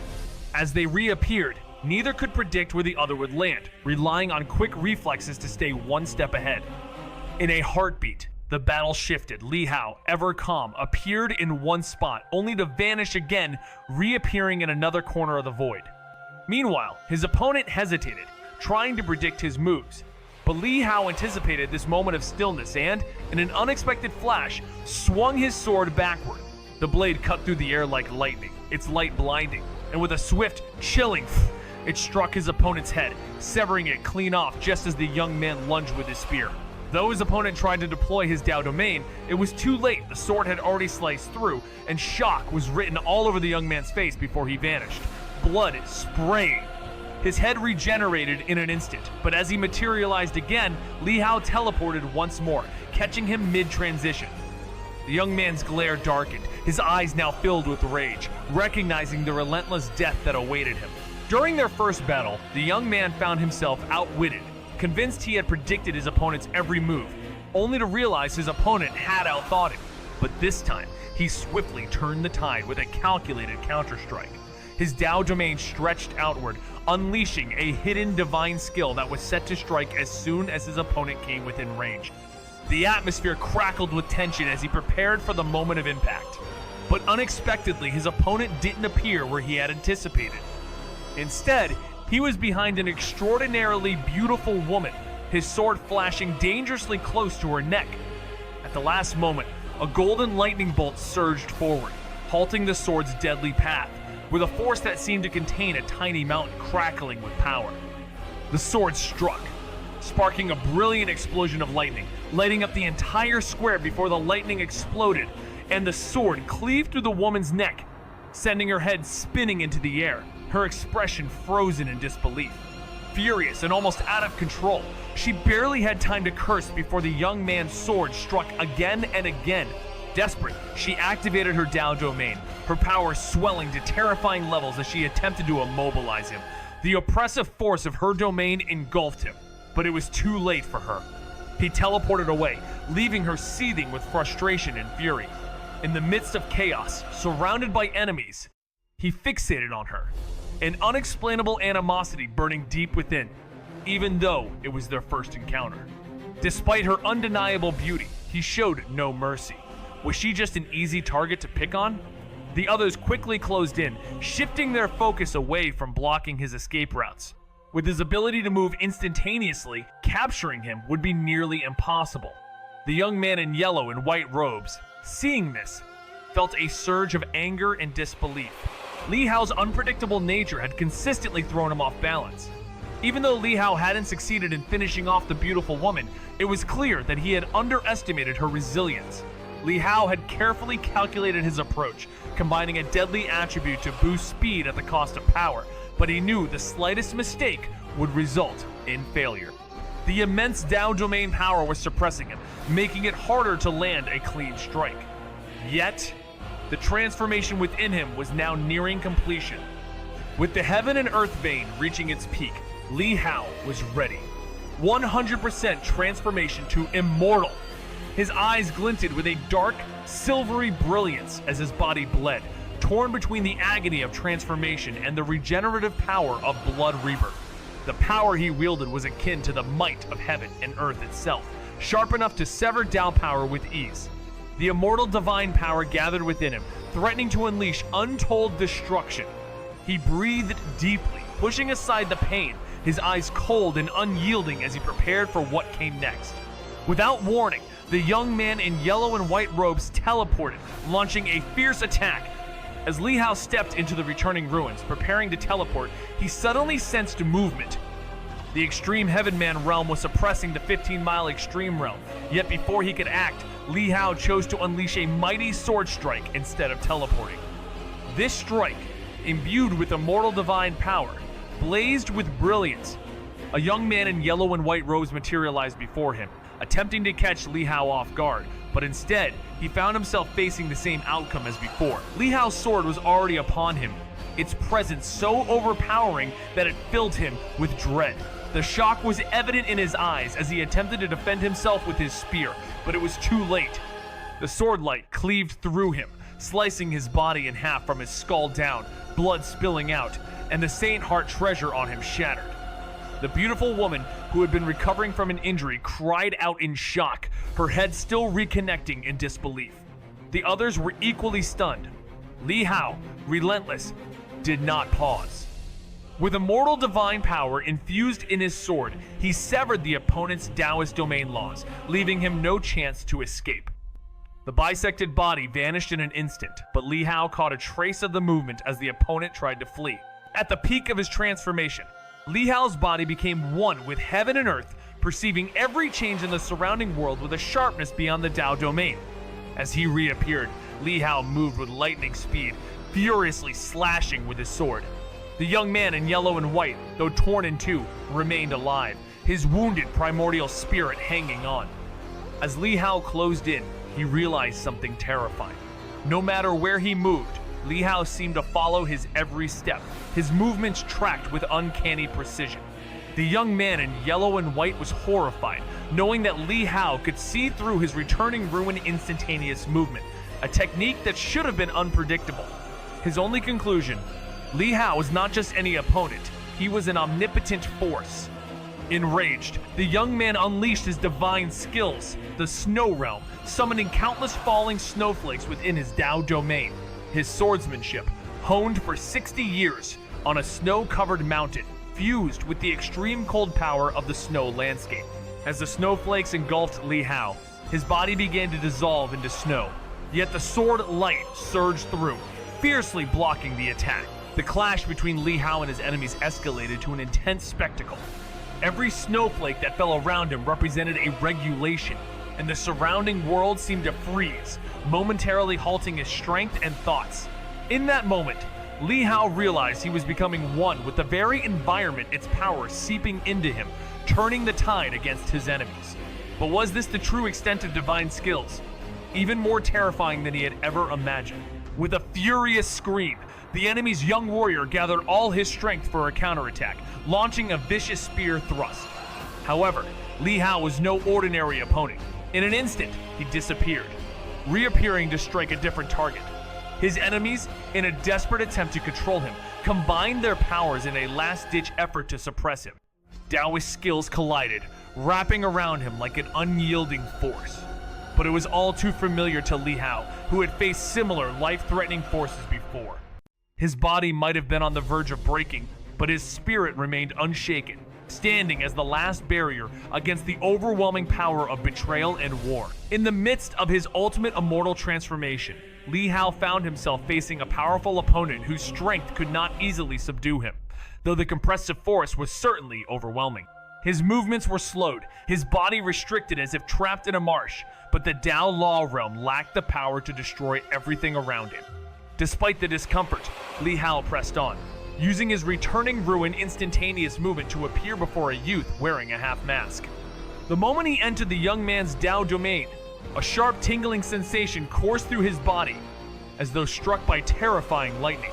Thunderbolts surged toward him at a lightning-fast speed, battering him with electrifying force. Yet, before the lightning could take its full toll, Li Hao's sword light pierced the young man's body, severing his head. In the same moment, the Tao domain transformed into a thunder pond, and Li Hao could feel the electric currents tearing at him, even in his transformed state. Blood and charred remains began to seep from his body as he quickly retreated, his healing process struggling against the damage. The young man in yellow and white, however, seized the opportunity to heal himself, casting an icy landscape around him. The other youths readied themselves, their expressions grim. It was clear that they would no longer underestimate Li Hao. They would now face him with all their strength. The youth in yellow and white observed the situation with cold eyes, recognizing that Li Hao wasn't from the Tao Comprehension realm, but rather the Grand Tao of Peace realm. The moment had come to strike decisively and end this battle. In a world on the edge of collapse, Li Hao's fight for survival escalates after narrowly escaping death, his power revealing itself in a way no one could have anticipated. The four onlookers, initially shocked, quickly realized that his strength far surpasses any ordinary cultivator of his level. They questioned whether he could be a reincarnated saint. Only something of that magnitude could explain his terrifying abilities. The air is thick with tension, as one of them speculates that if he is truly a saint's reincarnation, then ending him would be a monumental task. The cold, calculating gaze of the half-masked youth sharpens, sensing the opportunity to eliminate such a formidable being once and for all. A fierce battle brews, with the fate of their world hanging by a thread. As a deadly grudge is set in motion, you are strong. It's a pity you haven't reached the Tao Comprehension realm. With your talent, reaching it shouldn't be difficult. Are you seeking a breakthrough? The youth in yellow and white eyed the figure below, a determined presence radiating from him. Saints, those who had reincarnated and started afresh, typically sought to correct past mistakes, stabilize their foundation, and reclaim lost paths. For them, ordinary breakthroughs were meaningless. They were after something higher, a direction that could lead to ultimate power. This made reincarnated saints frighteningly formidable within their current realm. As the youth spoke, the onlookers, including powerful figures and members of the royal family, were taken aback, their eyes widening. A single question echoed in their minds. The Grand Tao of Peace Realm?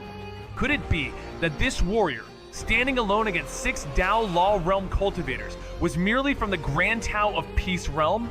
How could someone from such a realm wield such terrifying strength?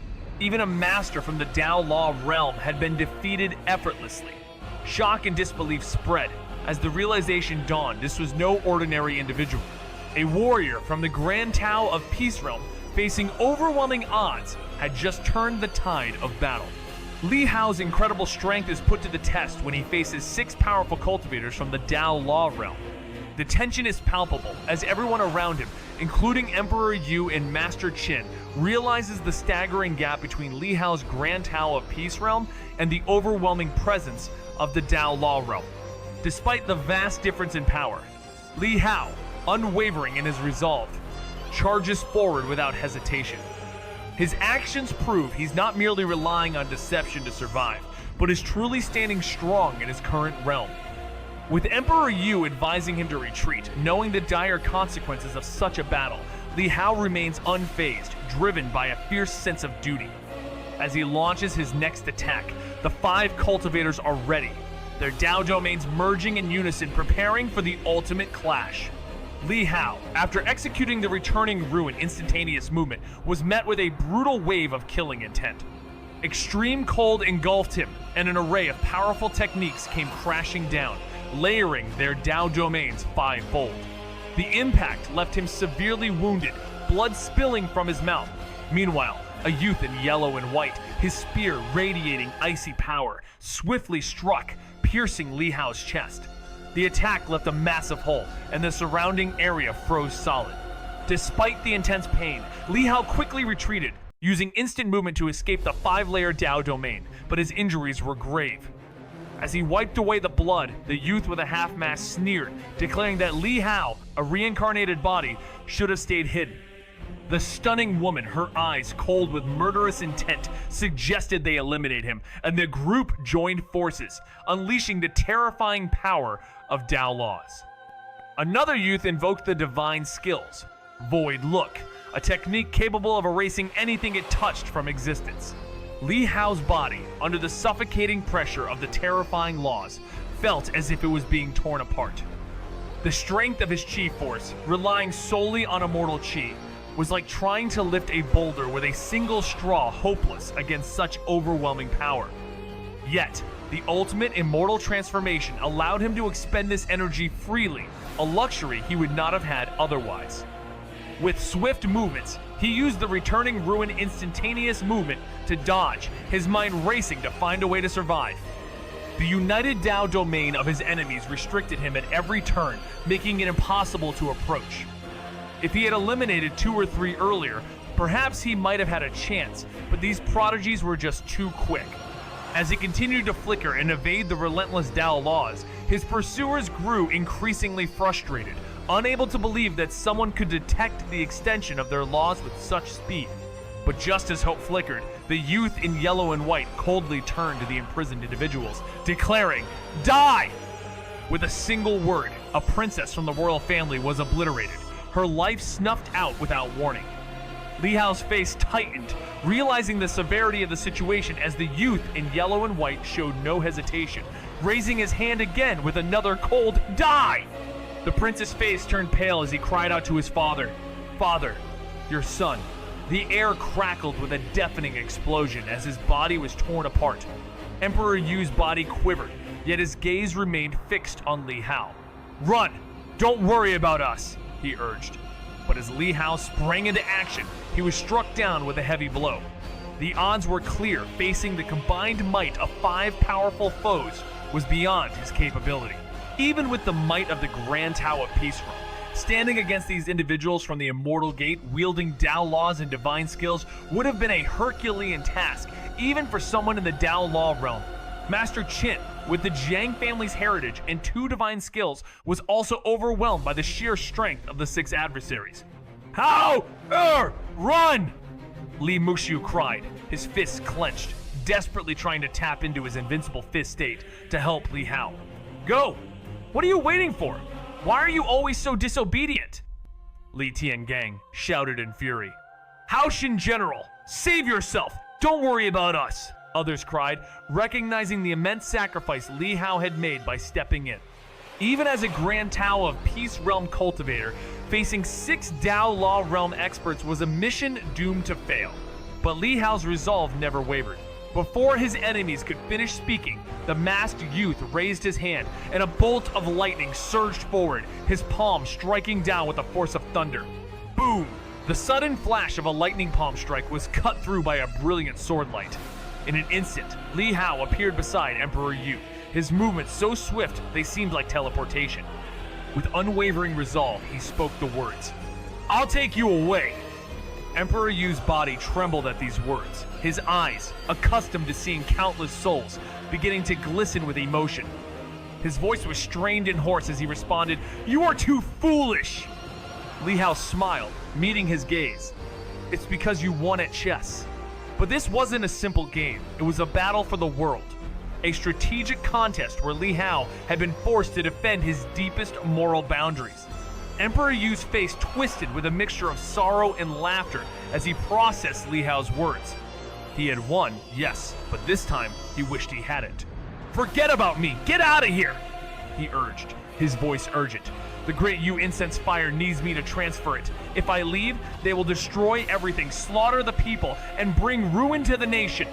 His face tightened as he tried to suppress his emotions, but Li Hao's response was immediate. If you stay, they'll destroy you as well and erase everything. The fate of Dayu, hanging by a thread, now depended on the actions they would take in the face of impossible odds. Emperor Yu's heart was heavy with bittersweetness. He knew the truth all too well, but his desire to protect Li Hao, to shield him from being hunted, kept him from involving him further. The incense fire was never meant to be surrendered. Even if they were to die, their fire seeds were scattered within the immortal gate, ready to one day rebuild the nation and resurrect the ancestor. This was a cause worth fighting for, one that would never die, no matter how many times it failed. Once the ancestor returned, everything would be justified. But the one thing Emperor Yu couldn't bear was the thought of Li Hao perishing for this cause. The youth in yellow and white observed with a piercing gaze, recognizing Li Hao's connection to these people. Without hesitation, he swung his spear with lethal force, targeting not Li Hao, but those behind him.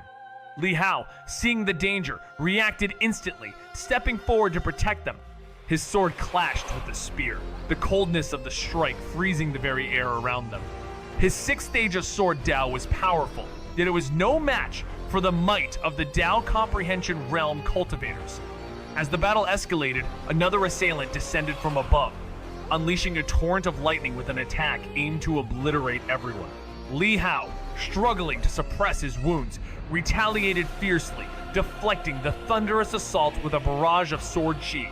Yet the onslaught didn't stop there. 3 more enemies, led by an extremely beautiful woman, descended with their Dao laws, their power targeting not Li Hao, but his companions. In that moment, one of the royal family's members cried out, urging Li Hao to flee, to save himself. But the call was already too late. Li Muxiu was pacing back and forth, anxiety radiating from every step. Meanwhile, Li Hao caught sight of the second elder and Xia Linglong in the crowd, his gaze narrowing as Dao laws from all directions closed in. Without hesitation, he teleported forward, using his own body as a shield against the oncoming storm of energy. The Dao laws hit with a tremendous force, threatening to tear him apart. But Li Hao wasn't done yet. Channeling the unwithering strength, his body began to heal with astounding speed. Blood spraying as his flesh tore apart and reformed. The crowd watched in stunned silence, some of them unable to comprehend why a youth would go so far for others. The sight of him, a single figure standing firm amidst destruction, was a sight to behold. "Can this really be blocked?" muttered the onlookers, especially the beautiful woman and her companions. They watched as Li Hao, though battered, continued to withstand the impossible. To them, it seemed incomprehensible that someone at the Grand Tao of Peace Realm could endure such devastation. Suddenly, the youth in yellow and white struck, teleporting to attack Emperor Yu, his spear flashing toward the target. But in the blink of an eye, Li Hao was there, standing in the way, taking the strike on his chest. Eyes blazing with fury, Li Hao seized the spear with one hand and swung his sword with the other, determined to protect and fight. The youth's expression flickered. His initial plan had been to lure Li Hao in with a calculated strike against Emperor Yu, hoping to land a fatal blow. But he hadn't anticipated Li Hao's unwavering resolve, as if he were ready to give his life to protect those he loved. In a moment of intense confrontation, Li Hao's opponent quickly realized he had underestimated the young warrior. With a swift and powerful strike, Li Hao's sword cut through the opponent's Dao domain like a blade through water, causing chaos in the battle. The youth in yellow and white, shocked by the strength Li Hao wielded, found himself unable to match the force, despite combining his Dao power and physical strength. In desperation, he attempted to retreat, only to face a relentless barrage of Dao laws. The attack overwhelmed him, tearing his body apart, leaving a storm of blood and debris in the air. But just when the crowd thought all hope was lost, something extraordinary happened. Li Hao's body, shattered moments before, began to regenerate almost instantly, defying the laws of nature and leaving everyone in stunned silence. The impossible had happened, and the battle was far from over. The young man in yellow and white and his companions stared in shock, their pupils dilating in disbelief. "What kind of power is this?" they muttered in unison. It was said that only in the Saint Realm could someone achieve blood rebirth, where one could return to life as long as the Great Yu incense fire and heavenly Dao remained intact. But the question echoed in their minds. But isn't he a reincarnated body? To them, this was an unimaginable scenario. If their bodies had been shattered, they would have surely perished. Regeneration was only possible if the majority of the body was intact and the primordial spirit remained. Realizing the immense life-preserving power Li Hao possessed, the young man in yellow and white quickly reacted, urging his Dao Law into action. The world around them froze, and an intense, frigid force enveloped the square. As the Dao Laws surged, lightning cracked the sky and winds swept through, heralding the end of the world. In an instant, Li Hao saw the laws extending, and there was no time to stop them. With a single step, he braced himself against the onslaught. The clash was deafening as the heaven and earth power bore down on him. Using his ultimate immortal transformation, Li Hao redirected the force of the Dao laws into the surrounding environment. Yet, even with this, the remaining energy ravaged his body, tearing at him. Despite the agony, Li Hao's tenacity only grew, sending a wave of fear through his enemies. They intensified their attacks, channeling even more Dao laws. The young man in yellow and white summoned his divine skills, and as if an avalanche had descended, the entire world seemed to tremble under the weight of the looming phenomena. The air was thick with the foreboding sense of an impending catastrophe. Li Hao's consciousness fused with the very fabric of heaven and earth, bringing an overwhelming chill, as though he were standing exposed in the snow. Teleporting away was an option, but doing so would condemn everyone else to death. The Dao laws had completely encased the area, their attacks raining down like an unstoppable storm. Li Hao's sword cleaved through the onslaught with a sharp burst of immortal divine power, but it only parted the assault momentarily before more power surged forward. In a sudden surge, Li Hao ascended into the sky, his hair flowing wildly as he unleashed his boundless authority. It was as if he were reliving his rise from the abyss. But now, his fight was not just for himself, but for everyone behind him, for the entire Dayu divine dynasty. His sword danced through the air, countless strands of sword chi tearing through the phenomena in his path. The immortal divine power sliced effortlessly through the Dao laws, but the relentless barrage of attacks from the other cultivators continued, threatening to tear him apart. His body shook violently under the strain, yet he pressed on, channeling most of the force into heaven and earth, though even that realm seemed on the brink of collapse. The five enemies, furious and determined, unleashed their attacks with unyielding fury, giving him no respite. Li Hao roared, his voice echoing across the sky, his sword cutting through the air with immense force. But even as his consciousness expanded, he felt it start to dissipate. Like countless molecules scattered across the vast expanse of heaven and earth, his awareness slowly fading into nothingness. Li Hao, having undergone the ultimate immortal transformation, now faced a critical choice: to expand his consciousness further, reaching out like an expansive web to draw more power. But as he stretched his awareness over a vast area, it began to fade, threatening to dissolve completely. If his consciousness completely vanished, his body would become an empty shell, unable to enter the Mo River. Amid this terrifying risk, he sensed something beyond the physical world, an immense will, emotionless and detached, seemingly encompassing all of heaven and earth. This presence, which he suspected to be the heaven's will, was far beyond his reach, and in its overwhelming force, Li Hao realized the true weight of these words: heaven's will must not be defied.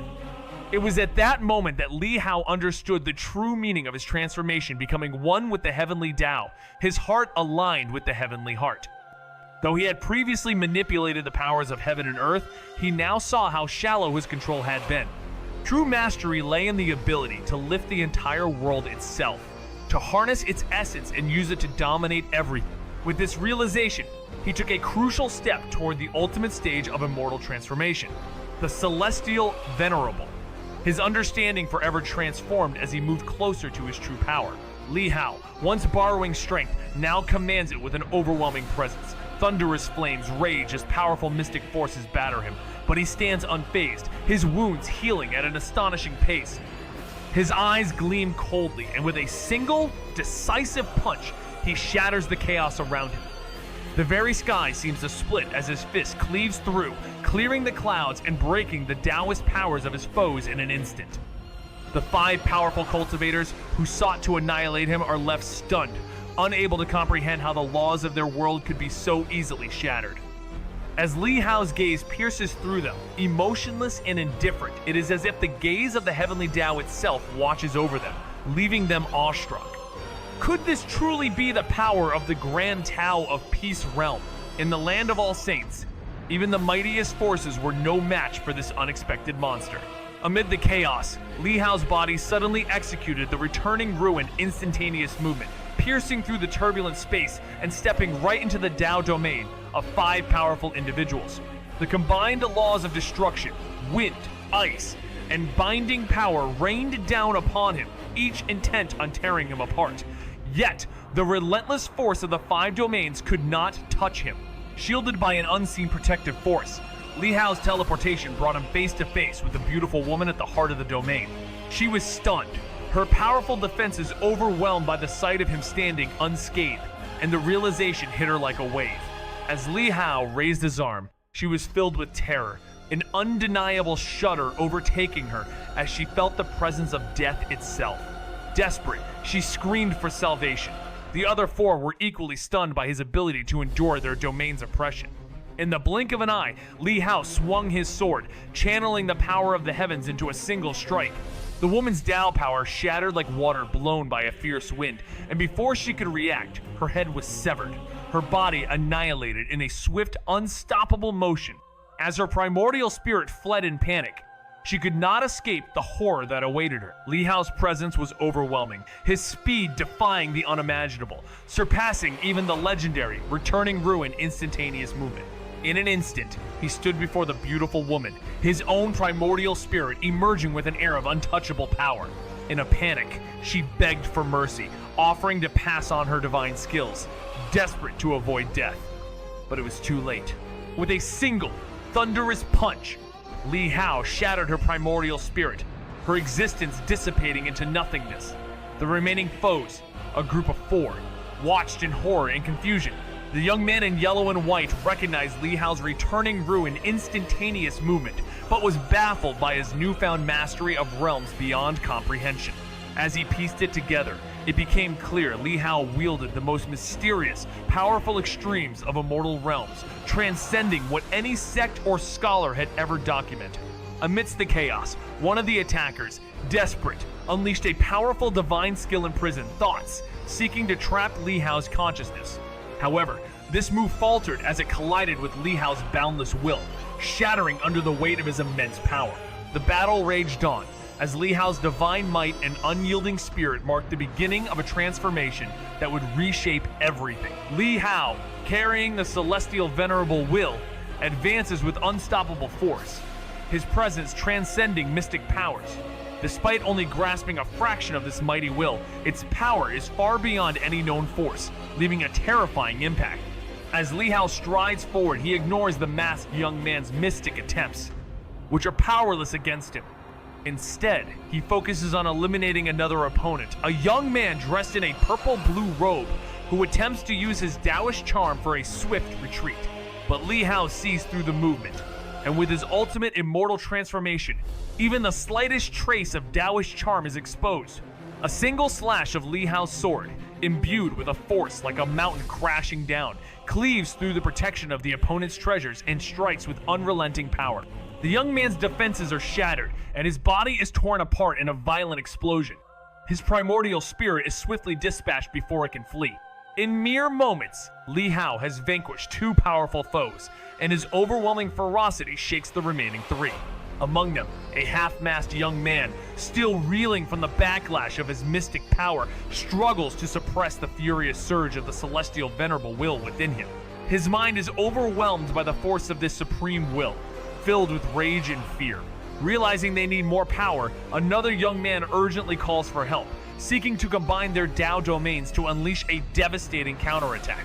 In the midst of a deadly confrontation, lending one's Tao domain power was no simple task. It was akin to handing over one's own weapon, only possible when trust and closeness existed.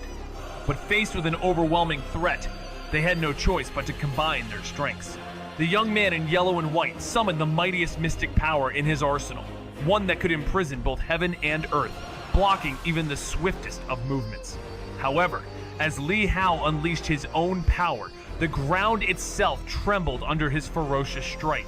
His punch tore through the air with the force of a falling star, smashing into the trio with such overwhelming strength that they felt as though they had been struck by a mountain, causing them to cough up blood. In disbelief, one of them shouted in anger, questioning how Li Hao's mortal body could withstand such force. Li Hao didn't respond. Instead, he moved with lightning speed, appearing before one of the women, his sword shattering her divine treasures and tearing through her defenses. Without pausing, he dispatched her primordial spirit and teleported to the next target, a man who had tried to entrap his soul. The man's eyes filled with despair, now understanding the true reason for the betrayal that had set this chain of events into motion. The young man in yellow and white realized, far too late, the true horror before him. The youth was a monster, a force beyond his reckoning. In a single, enraged cry, he launched himself at Li Hao, only to be swiftly struck down by several of his swords. But in the blink of an eye, under the subtle influence of the Celestial Venerable's will, Li Hao shifted his gaze, locking eyes with the youth. The young man felt a cold wave wash over him, as though doused with freezing water, his body stiffening in fear. The group had come, summoned to this secret land where a dynasty was quietly growing, accumulating power without drawing the attention of higher realms. Their mission was covert, but greed for the accumulated incense firepower led them into a deadly trap. In an instant, 5 of them had fallen, leaving only one survivor, the young man in yellow and white. The last of his group, he had no choice but to flee. In a desperate bid to escape, he used his speed to teleport far away, but there, standing at the edge of the battlefield, was the demon sheep Venerable. The veteran had watched in silence. Unable to follow the events unfolding before him, Li Hao's swift vengeance and the subsequent chaos, the young man moved again, appearing in front of the demon sheep Venerable, leaving him stunned. The Venerable's reaction was instant. Fear coursed through him, and he teleported away in haste. But no sooner had he done so than the youth in yellow and white reappeared right before him. Helpless and now enraged, the demon sheep Venerable cursed furiously, realizing the terrifying power of this youth, who had slaughtered 6 Dao Law realm cultivators with ease and scattered their divine skills like dust. His intentions were too obvious. It was clear he was using them as a tool to spark Li Hao's wrath and escape. His heart raced furiously, his voice bellowing in anger, but deep inside, panic set in. With a sudden whoosh, Li Hao appeared beside him. The demon sheep Venerable's eyes narrowed, and in desperation, he tried to launch a Taoist attack after all. Even in the face of death, a powerful Dao Law realm cultivator would never go down without a fight. But before he could make a move, Li Hao vanished, leaving him behind in pursuit of the young man in yellow and white robes. The young man, terrified and furious, shouted in confusion, "What are you doing? He's a demon! Why aren't you killing him and chasing me instead?" Li Hao, momentarily stunned by the absurdity of the question, simply replied, "He's too weak. I can kill him anytime." "You're the one I'm dealing with first." With that, Li Hao's returning ruin instantaneous movement took over. Though he could sense traces of the fleeing figure, if given enough time, the young man might manage to escape. The demon sheep Venerable, gritting his teeth in frustration, realized the irony of surviving simply because of his weakness. Not looking back, he surged forward, powered by Taoist energy, fleeing as fast as he could. Li Hao, relentless, soon caught up with the young man, whose will to fight had evaporated upon sensing Li Hao's overwhelming power. The young man only thought of escaping now, but Li Hao's instantaneous movement closed the gap. With a swift sword strike, he ended the chase. The young man, panic-stricken, thrust his spear toward his adversary in a desperate attempt to defend himself.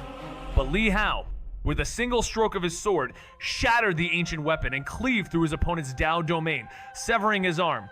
"Please, spare my life! I'll do anything!"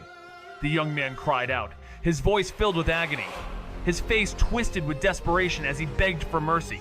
But Li Hao, cold and indifferent, responded, "Cattle and horses are everywhere. Who needs you?" His sword arced through the air, aiming for the young man's head. Just as the sword was about to strike, the young man's eyes flickered with resentment. In a sudden burst of energy, he unleashed the power of the heaven and earth vein, launching a spear strike in retaliation. Though he had begged moments before, he had secretly prepared for this moment, determined to fight for his life, even if it meant risking everything. The clash of sword and spear sent a blinding light through the air. Li Hao's sword was momentarily repelled, but without hesitation, he struck again.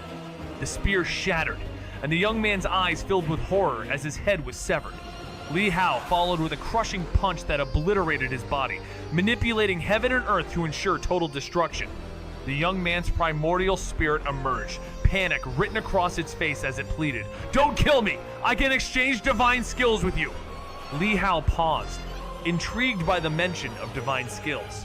The young man's primordial spirit, seeing a glimmer of hope, thought to himself that survival was still possible. Teaching divine skills? A laughable notion, he thought, but perhaps a way out. Li Hao, undeterred by distractions, focused on the task at hand, stopping the demon. The young man in yellow and white robes, eager to help, quickly offered to teach him the 4 divine skills. He even promised to seek further resources if needed. But Li Hao, unfazed by the offer, cut him off with a cold order to first deal with the demon. The young man hesitated, realizing that he wasn't going to get out of the situation easily. Despite his reluctance, he followed as Li Hao unleashed his devastating powers. With a swift slash, he combined the art of returning ruin instantaneous movement with heaven and earth power, turning it into an unstoppable force. As they closed in on the demon sheep venerable elder, Li Hao's sword flashed with lethal precision, leaving no room for escape. The piercing sword Qi tore through the demon sheep elder's Dao domain, splitting his body in two. In a fit of rage, the demon sheep elder revealed his true form, a massive demon sheep, his twisted aura filling the air. Desperation took over as he unleashed his Dao skills, but Li Hao, relentless as ever, closed the gap with returning ruin instantaneous movement. With the power of heaven and earth flowing through his sword, he delivered a swift, devastating strike that shattered the elder's defenses. The sky darkened as the elder's power flared, but Li Hao remained undeterred, his sword dispelling the demonic light, restoring the heavens to their blue brilliance. Defeated but not silenced, the elder attempted a final stand, channeling his primordial spirits, but Li Hao was unshaken. He turned to the young man by his side, ordering him to finish the elder off. Hesitant, the young man doubted his chances, given he had only his primordial spirits left, but Li Hao, unwavering, gave him an ultimatum: take down the elder and report back, or face death. When the young man pressed for a vow, Li Hao coldly dismissed the request, challenging his worthiness. The young man, feeling awkward and knowing the odds were slim, reluctantly said, "Then, I'll try my best." With a glint of determination, he fixed his gaze on the demon sheep elder, his eyes burning with intensity as he used returning ruin instantaneous movement and launched a fierce attack. The battle began in full force, the demon sheep elder unleashing unimaginable power, pushing the young man in yellow and white to his limits. Yet, the young man silently transmitted a message. "I'm pretending to attack. My earlier escape was a mistake, but if we're to survive, we must join forces now." The demon sheep elder scoffed, sensing the underlying message. "Do you think he'll spare you? Get lost!" he sneered. With a cold laugh, he added, "He promised you life, but not without crippling you first and having others finish the job. Ask him if that's truly the case." The young man's face went pale as he glanced nervously at Li Hao, who remained calm, his voice steady as he asked, "Can't you finish him yet?" Despite the covert exchange, Li Hao wasn't surprised, though he could feel the malice. The young man's expression shifted, and with urgency, he said, "I'll do it now!" Taking advantage of the chaos, he signaled the demon sheep elder. As their battle moved toward Li Hao, the demon sheep elder, desperate, unleashed a deadly Dao skill, black chains of dark energy spiraling toward Li Hao, intent on binding him. "Don't bother resisting," he hissed. "If you want to kill me, let's die together." The demon sheep elder revealed with a wicked grin. "This is an ancient, incomplete divine skill I discovered the life-linked chains. Now our lives are bound. If he kills us, we die together." The young man's face drained of color, realizing the grim truth that if the elder's plan succeeded, he'd be left as the only outsider. In a dramatic moment, Li Hao swiftly raised his hand, and in the blink of an eye, his sword cut through the air, splitting the demon sheep elder's body apart. The force of the strike shattered his very being, leaving only a lingering trace of shock as his spirit trembled in disbelief. "How is this possible?" he gasped before his body disintegrated. his soul completely obliterated.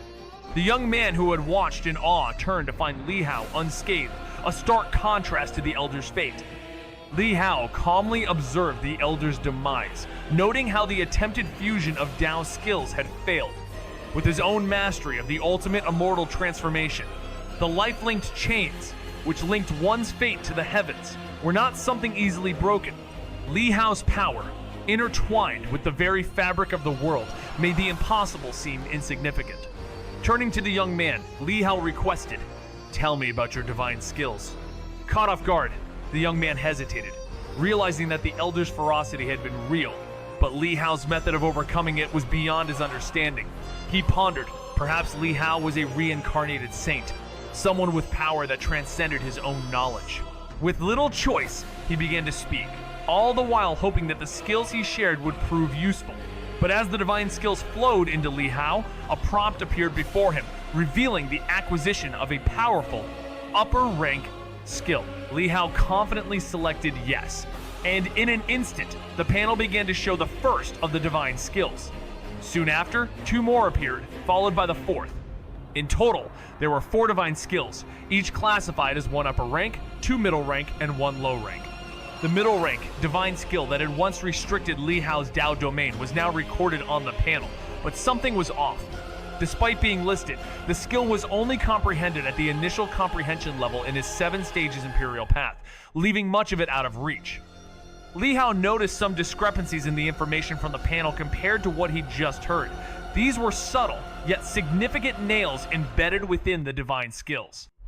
Still, Li Hao remained unfazed, trusting the panel over any word from his counterpart.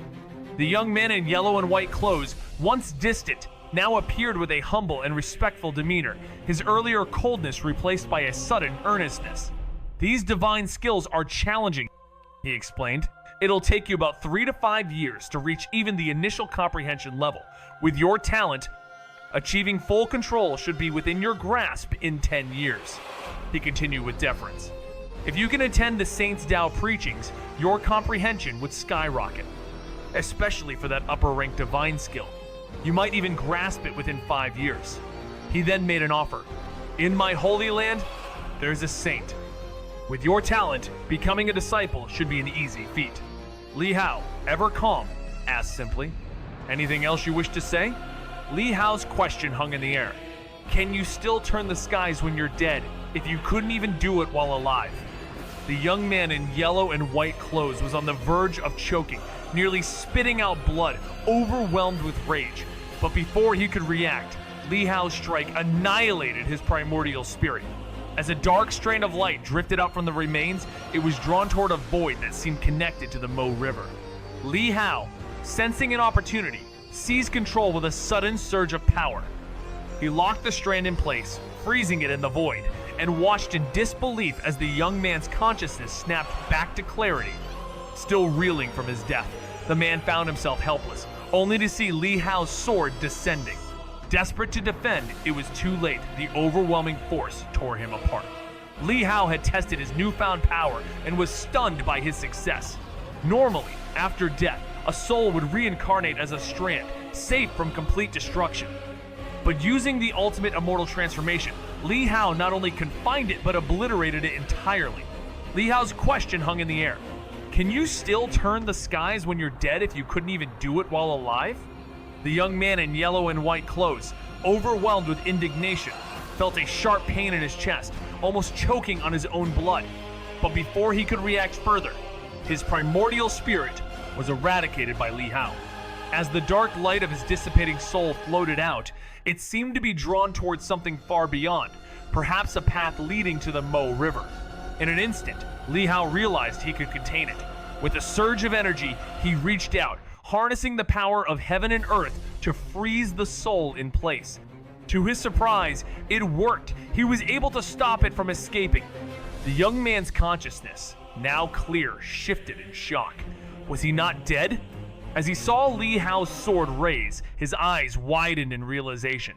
In a desperate attempt to defend himself, he could only watch as the sword came down, shattering his form into pieces. Li Hao, initially testing his new power, found he could not only restrain the soul but destroy it entirely. Souls, after death, usually become strands that reincarnate, protected by the heavens. But now, Li Hao had used his mastery over heaven and earth to annihilate what should have been untouchable. The battle had been brutal, with Li Hao standing amidst the ruins, his eyes searching the wreckage. His powerful strike had left the strand of his foe seemingly obliterated, but a faint, elusive trace remained. Was it a trick of the light or something more?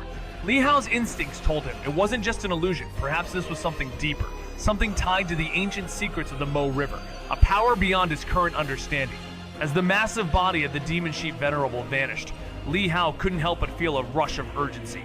It was time to deal with the mastermind behind all of this. With that thought, he hurried to the Imperial Palace, his every step purposeful, knowing that a great darkness still loomed. Upon arrival, the unsettling presence of his unseen enemy pressed in on him, almost suffocating. Only his finely honed sensitivity to the world around him allowed him to detect this lurking threat. He wasn't alone, not by a long shot. The Emperor, along with his retinue, watched as Li Hao returned, their shock palpable. The speed with which Li Hao had dispatched his enemies, defeating 6 powerful Dao Law Realm cultivators on his own, was nothing short of astonishing.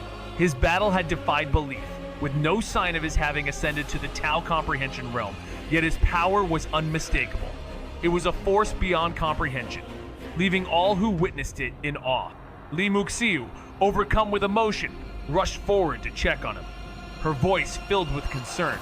But Li Hao remained focused, his resolve steeled. The true test was still ahead. Li Hao stood firm, his eyes burning with intensity as he warned the approaching figure. "Old master, don't come any closer." His voice was low, but it carried the weight of an unspoken warning. Li Muxiu, initially taken aback, quickly realized that Li Hao wasn't concerned about the family's affairs. No, it was something far more pressing. He followed Li Hao's gaze, his own expression shifting as his attention locked onto the unseen threat. Meanwhile, deep within the hidden folds of space, Shu Yuan, cloaked by divine powers, watched in shock. How could Li Hao detect him?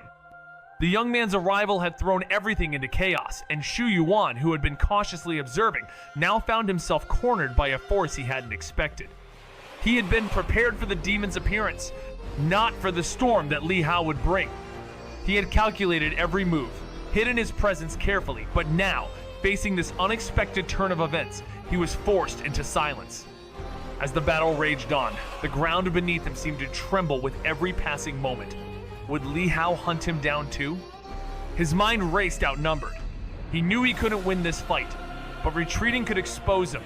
The situation was more dangerous than he ever imagined.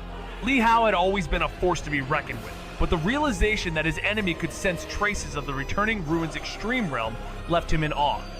Holy Sun Shu Yuan's mastery of the returning ruin instantaneous movement was a terrifying advantage. He could dodge attacks effortlessly, only to strike back when least expected. But what truly shocked Li Hao was that Shu Yuan was already aware of his presence the moment he returned. It seemed as though Shu Yuan had been waiting for this very confrontation. The battle began with a sudden burst of movement, Shu Yuan teleporting away to launch a deadly strike at Emperor Yu. Yet, Li Hao, with his uncanny ability to trace even the faintest disturbances in space, intercepted the attack, realizing just how dangerous Shu Yuan's abilities could be. This wasn't just a battle of strength, it was a clash of wits and strategies. Shu Yuan, however, was relentless.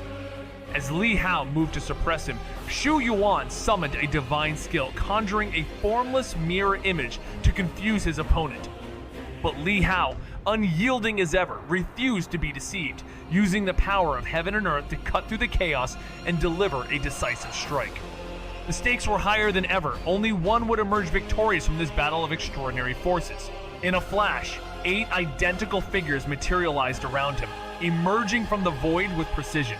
Without hesitation, they struck as one, raising 8 divine palms to deflect the overwhelming sword chi from their foe. Yet, the moment they clashed, an immense force, more oppressive than mountains, bore down on them. Holy Sun Shu Yuan, who had only been watching until now, was struck by the sheer power of his opponent. The power displayed was beyond what he had expected. and the realization hit him like a thunderclap. No wonder this person had slain enemies within the 5-layer Dao domain without any effort. This raw, unrestrained force could nullify all laws, destroying everything in its path. In panic, all 9 of Xu Yuan's figures vomited blood and hastily scattered, each using the returning ruin's instantaneous movement, their power now equal to that of the original. It was a rare cultivation technique capable of producing 1 incarnation with a third of the original strength, but to have 8? That was the mark of an advanced divine skill. Realizing the danger of pursuing them individually, Li Hao knew he had to act fast. If even 1 incarnation escaped, it could potentially regenerate the original, who possessed formidable life-saving abilities. He focused, activating a new divine skill he had just learned. The power surged through him, the atmosphere crackling with energy as it coalesced into a mighty force. A massive barrier erupted, enveloping the entire Imperial Palace, isolating everything within. The 9 figures of Xu Yuan, who had just been about to flee, were all trapped, stunned by the sudden, overwhelming barrier. Li Hao had just witnessed the terrifying powers of the heaven-sealing, earth-excluding divine skill. At first, he was taken aback, unsure how the skill, usually associated with a revered figure, had been mastered so quickly by the young man in front of him. Was it possible that this was the reincarnation of a saint? His thoughts were interrupted by Li Hao's relentless assault, cutting down one figure after another with unmatched precision. Holy Son Xu Yuan, seeing the destruction unfold, realized he had no chance against Li Hao and only sought to escape. However, as his incarnations fell, he was forced into a desperate move, playing a mystical tune on a jade flute, hoping to soothe the fierce battle rage. The sound of the flute created a brief moment of calm, but Li Hao, undeterred, continued his furious charge. The remaining incarnations, seeing their doom approaching, tried to defend the original figure, but Li Hao was unstoppable. With every strike, another incarnation fell, leaving Xu Yuan with no options but to watch as his forces were obliterated. The flute's melody echoed through the vastness of heaven and earth, its sweet sound cutting through the void like a beacon. As Li Hao continued to overpower his enemies, only the original Holy Son remained, his face twisted in desperation. Watching Li Hao approach, the Holy Son struck with a palm, unleashing a divine skill, Cage Sparrow. This skill could trap an opponent as if caging a sparrow in one's hand, an unassailable move for any lesser foe. But Li Hao was no ordinary opponent. His connection with heaven and earth was unbreakable, and the Holy Son's skill failed, causing his hand to be severed by the sword. Shocked, the Holy Son quickly retreated and blew his flute urgently. As the second note rang out, Li Hao moved to strike, but just as the sword was about to land, a golden rift appeared behind him, exuding a powerful aura. Holy Son Xu Yuan dove into the rift with relief, vowing revenge once he became a saint. With eyes cold as ice, Li Hao responded, "Then don't leave." And with a surge of energy, he swung his sword with all his might, determined to end this confrontation once and for all. Holy Son Xu Yuan's face changed as he hurriedly fled deeper into the golden rift, with Li Hao's sword chi hot on his heels, generating a terrifying force that felt like the clash of two worlds. Desperate, Xu Yuan called out for help, but just as the sword chi seemed ready to catch him, a cold hum echoed from the rift, violently shaking Li Hao's body and shattering the sword chi. A voice from the void spoke, warning Li Hao of his arrogance in pursuing a kill within the immortal Tao, and a sudden, overwhelming power swept through the air like a breeze, yet with unimaginable force. Li Hao tried to defend himself with the power of heaven and earth, but the force tore through his defenses, striking him down with such ease it felt as if he were nothing. As Li Hao's body exploded, the golden rift slowly contracted, and the cold will within it faded away. When everything settled, the blood that had scattered in the air reassembled, forming Li Hao's body once more. His face showed a rare moment of apprehension. It was clear that the attack came from an existence far beyond his current realm, and whether it was a semi-saint or saint, this formidable foe's escape meant future trouble. He had to find a way to resolve this threat before it spiraled out of control. After a fierce battle and a shocking betrayal, the mighty cultivator finds himself facing his toughest challenges yet. With his body bare, he quickly scrambles to cover himself, all while the weight of the moment bears down on him. The air crackles with tension as he, a true hero, remains unbowed. Despite his humiliation, he dons the clothes of fallen warriors, ready to face what comes next. As he returns to his comrades, their expressions mix awe and gratitude, for it is his strength and resolve that has saved them from the jaws of defeat. With words of praise, they recount how his bravery surpassed even the mightiest of generals. Yet to him, such titles mean little now. What matters most is his unwavering loyalty to those he holds dear and the undying flame of defiance within him. The path ahead is unclear, but one thing is certain: his actions will forever alter the fate of his world. Li Tiangang stepped forward from the crowd, his gaze intense and filled with conflicting emotions. The challenges he had once posed to Li Hao seemed trivial now, overshadowed by the young man's extraordinary feats, saving Dayu, saving the entire world and its people. Such greatness, none of our ancestors could ever compare, he thought, watching Li Hao, who stood at the center of attention, surrounded by admirers like stars orbiting the moon. Meanwhile, Li Hao checked on Emperor Yu, whose injuries had begun to heal after the battle. His crushed arms and self-amputated legs had regenerated, and though still weak, he was otherwise fine. Li Hao then approached the elder Taoist, noting his faint breath. "Can you heal yourself?" he asked. Master Qin, lying on the ground, looked up with a complicated expression, offering a bitter smile. "I'm fine, thanks to you." Li Hao nodded, his heart at ease, knowing he lacked the divine pills or magical medicines to offer aid. One by one, powerful figures from the Zhonghu came to thank Li Hao's spear, Saint Wang Jiesh, saber, Saint Zhu Han, and others. All legends who felt the weight of their years as they gazed at the youthful face before them. Even members of the imperial family showed their gratitude. Off to the side, Li Mushu watched quietly, a satisfied smile in his eyes as he took in the sight of the young man's rise. But when he saw Li Tiangang standing beside him, his expression hardened, and with a cold tone he remarked, "You were so harsh back then. Do you think this son of yours is enough now?" Li Tiangang didn't respond, his body trembling slightly as his eyes remained fixed on Li Hao. He felt an overwhelming chasm between them, severing their connection. Was he truly mistaken? Had adhering to the law of all things, following its principles, been a mistake?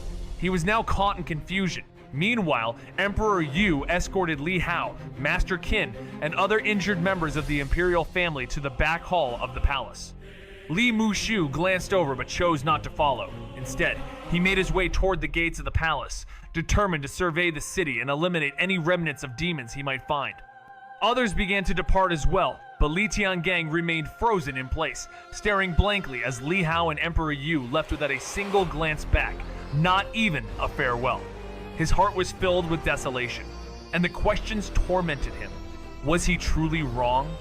Each question further shattered his resolve, his cultivation weakening with every doubt. Suddenly, a voice echoed beside his ear, calm and emotionless. "With the law of all things, what wrong have you done?" Startled, Li Tiangang spun around, his eyes searching desperately, but found no one. He was now alone in the square, while others tended to their duties healing, cleansing the city, and assisting with repairs. "Who?" he demanded, his face shifting as his gaze intensified, trying to find the source of the voice. The Holy Master of Law calmly declares, "You cannot perceive me. The Immortal Gate's movements caught my attention, as I sensed the law's heart, compelling me to investigate. Then," the voice cuts to the chase, "tell me, where do you believe you've gone wrong?" Li Tiangang is shaken to his core. The presence of a Holy Master of Law, a figure of immense power and revered throughout the mortal realm, fills him with awe. This was a being of such magnitude that they shaped the laws of the world, creating codes and protocols that govern dynasties and kingdoms alike. And now, here he was, face to face with this legendary saint. His mind races, unsure of how to respond, and as if sensing his hesitation, the voice continues, "Let me deduce the truth for you." A gust of wind stirs the air, dust swirling around them as the silence deepens. The voice returns, more knowing now. "So, it is clear now. Stunned, Li Tiangang stammers, "Saint, you!" The voice interrupts, once more asking, "What do you think your mistake is?" The question hits him like a blow. Nervously, he lowers his gaze, feeling the weight of his failure under the watchful eyes of a saint. His voice trembles. "I shouldn't have bound him with the laws of the world. People are not the same, and I..." The Holy Master of Law's voice, cold and emotionless, carried a subtle chill as he confronted Li Tiangang. "So, you think something's wrong with the rights and laws?" Li Tiangang's heart raced, his response quick and desperate. "Not at all. I would never dare to question." Yet, the Holy Master's words pierced deeper. "You say you dare not question, yet your Tao heart crumbles," he continued, dissecting Li Tiangang's thoughts with sharp precision, revealing how, despite understanding the laws, he had abandoned the very path he had followed. The Holy Master's lecture stirred a sense of enlightenment in Li Tiangang, calming the turmoil within. He realized that the path of power, rooted in law and order, was the very essence of stability. Without laws, there would be destruction and chaos. The Holy Master asserted, his words hammering a truth into Li Tiangang's mind. The feeling of validation surged within him, as if the foundations of his very being were finally aligned with the world's fundamental laws. He was right, absolutely right! The others had been wrong all along. His only mistake had been his lack of strength to enforce his own laws. As someone who once led the Ministry of Punishment, how could he not understand that without power, how could one bring justice to those who broke the law?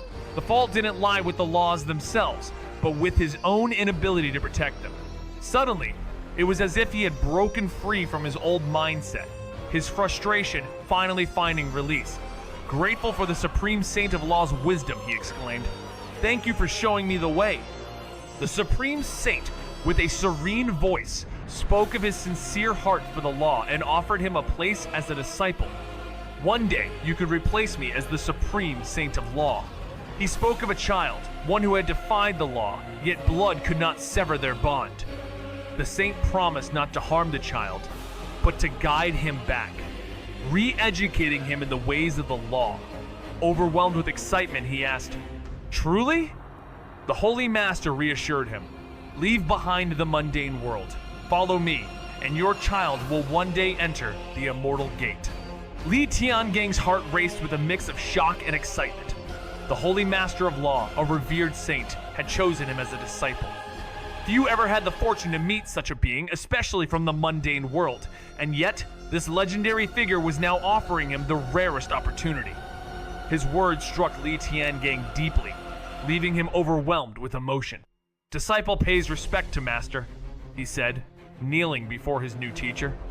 The Holy Master of Law calmly instructed him to sever his worldly ties, warning that by the time he returned to the mortal realm, 100 years would have passed, equivalent to 1,000 in human terms. Li Tiangang, understanding the vast differences between realms, quickly rose to his feet, but his gaze lingered on the Imperial Palace, filled with complex thoughts. Yet, without hesitation, he turned away, eager to return to his family, bid farewell to his ancestors, and share his extraordinary news. With such a powerful mentor, Li Tiangang felt an unshakable confidence. If disasters and demonic calamities struck again, he could always rely on his master's help, like a towering mountain standing guard. His family, the Li family, would become an invincible force, protected by the Holy Master. No one would dare challenge them again. As he passed through the capital, he saw his second uncle, Li Mushu, dealing with the demons. Though he hesitated for a moment, he chose not to approach, his heart still filled with excitement for the journey ahead. Ever since the incident with his second uncle, the atmosphere between them had been as cold as ice. With his Tao heart now solidified, the young man found himself increasingly frustrated with his uncle's actions. He vowed that once his cultivation reached new heights, he would return to guide and correct his second uncle's misguided ways. Determined, he set off, leaving the imperial capital behind. Meanwhile, back at the Imperial Palace, Li Hao was surrounded by thanks from all those present. Emperor Yu, knowing Li Hao's distaste for formalities, dismissed the others, leaving only the two of them. The emperor, overwhelmed with gratitude, sighed and offered a reward, acknowledging that a title would be insufficient for someone of Li Hao's strength, but promising to grant any request he made. With a knowing smile, Li Hao reminded him of a previous request about the sheet music and paintings he cherished. Emperor Yu, though momentarily frustrated by the seemingly trivial request, listened as Li Hao expressed a desire to visit the Dao Treasury Hall at Gantao Palace, a place said to hold secret manuals from all corners of the world.